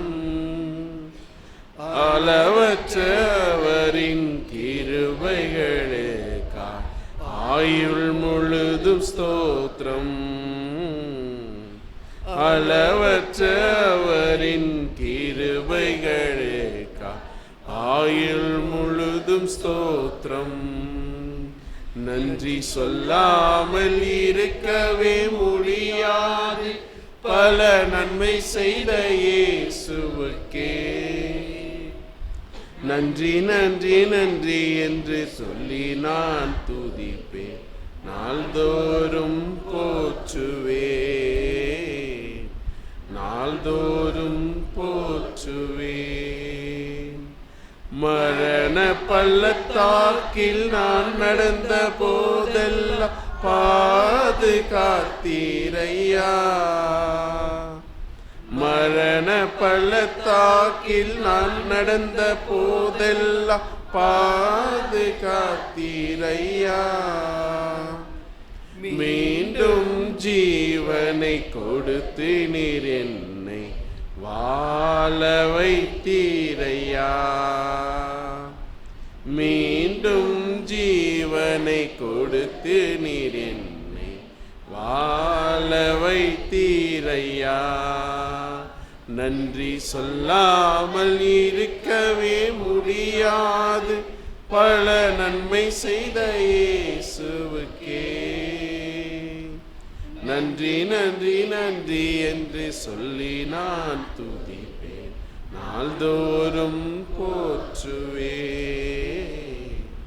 நாள்தோறும் போற்றுவேன். இந்த ஆராதனுடைய இறுதி ஜெபத்தை கோயில்பட்டி சபையை சார்ந்த நம்முடைய அன்புக்குரிய சகோதரர் திருப்பதி அவர்கள் ஏறெடுக்கும்படியாக.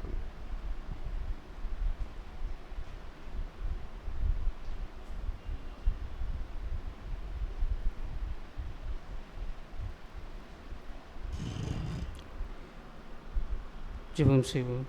மகா இரக்கமும் கிருபையும் நீடிய பொறுமையும் சாந்தமும் அன்பும் நிறைந்த எங்கள் பரலோகத்தில் இருக்கிற அன்பின் பிதாவே, அப்பாவும் உடைய குமாரன் மூலமாய் துதிகளையும் நன்றிகளையும் செலுத்துகிறேன் தாப்பனே. அப்பா, இந்த நாளன்று இந்த மாலை நேரத்தில் உங்களுடைய சத்திய வார்த்தைகள் நாங்கள் தியானிக்கத்தக்க எங்கள் அனைவரும் இந்த சகோதர சகோதரர்கள் அனைவரும் கூட்டி சேர்த்ததுக்காக உமக்கு நன்றி செலுத்துகிறேன் தாப்பனே. அப்பா பிதாவே, அப்பா இந்த ஒரு நாளன்று அப்பா இந்த தொடக்கம் முதல் முறை வரை நீர் எங்கள் கூட இருந்து நீர் ஆலோசனை செய்து அப்போ உம்முடைய சத்திய வார்த்தையின் மூலமாக நாங்கள் அப்போ உமக்கு கீழ்ப்படிந்த பிள்ளைகளாக இருக்க நீர் எங்களை வழிநடத்த முடியாது ஜெபிக்கிற தாப்பனே. அப்பா, எதற்காண்டி நீர் இங்கே அழைக்கப்பட்டு கொண்டிருந்தோம் அப்பா, அழைத்தது மட்டும் இல்லாமல் அப்பா தெரிந்து கொள்ளப்பட்ட நிலைமையில் நாங்கள் சத்தியத்தின் நிமித்தம் வாழ்ந்து கொண்டிருக்கோம் தாப்பனே. அப்பா, இன்னும் உண்மைகளவராக இருக்க முடிவு பொறுத்தோடு சகாக்காலம் உம்முடைய கூட அப்பா உம்முடைய சத்திய வார்த்தையின்படி அப்பா உம்முடைய பிள்ளைகளாக அப்போ உமக்கு சித்தமான விஷயம் நாங்கள் அப்போ அனுதினம் எங்களுடைய வாழ்க்கையில் உம்முடைய சத்திய வார்த்தையின்படி நாங்கள் அப்பா கடந்து செல்ல நீர் எங்களுக்கு கிருபையாக தயவு காட்டும்படி ஜெபிக்கிற தாப்பனே. அப்பா, மேலும் இந்த அறுவடை ஊழியர்களுக்கான ஜெபிக்கிற தாப்பனே. அப்பா, அந்த அறுவடை உண்மைகளை கரத்தில் வைக்கிற தாப்பனே. அப்பா பிதாவே, அப்பா எல்லா துதியும் கன மகிமை எல்லாம் உமக்கையே நாங்கள் செலுத்தினோம் தாப்பனே. அப்பா, இந்த ஒரு சிறிய மன்றாட்டை எங்கள் ஆண்டவர் ரட்சகரும் மீட்பரும் போதகருமான ஆண்டவரை இயேசு கிறிஸ்துவின் நாமத்தின் மூலமாய் இந்த ஜெபத்தை எடுக்கிற எங்கள் ஜெபங்களுங்கள் எங்கள் ஜீவனில் பல்லவத்தில் இருக்கிற அன்பின் பிதாவே, ஆமென்.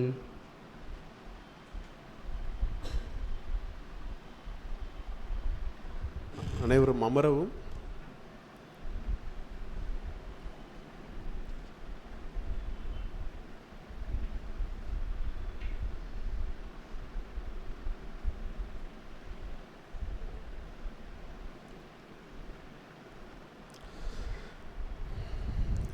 கிறிஸ்து இயேசுவில் பிரியமான சகோதர சகோதரிகளே, இந்த ஆராதனை நிறைவு பெற்றவுடனே இந்த லைவுக்கு ஆஃப் பண்ணிட்டீங்க.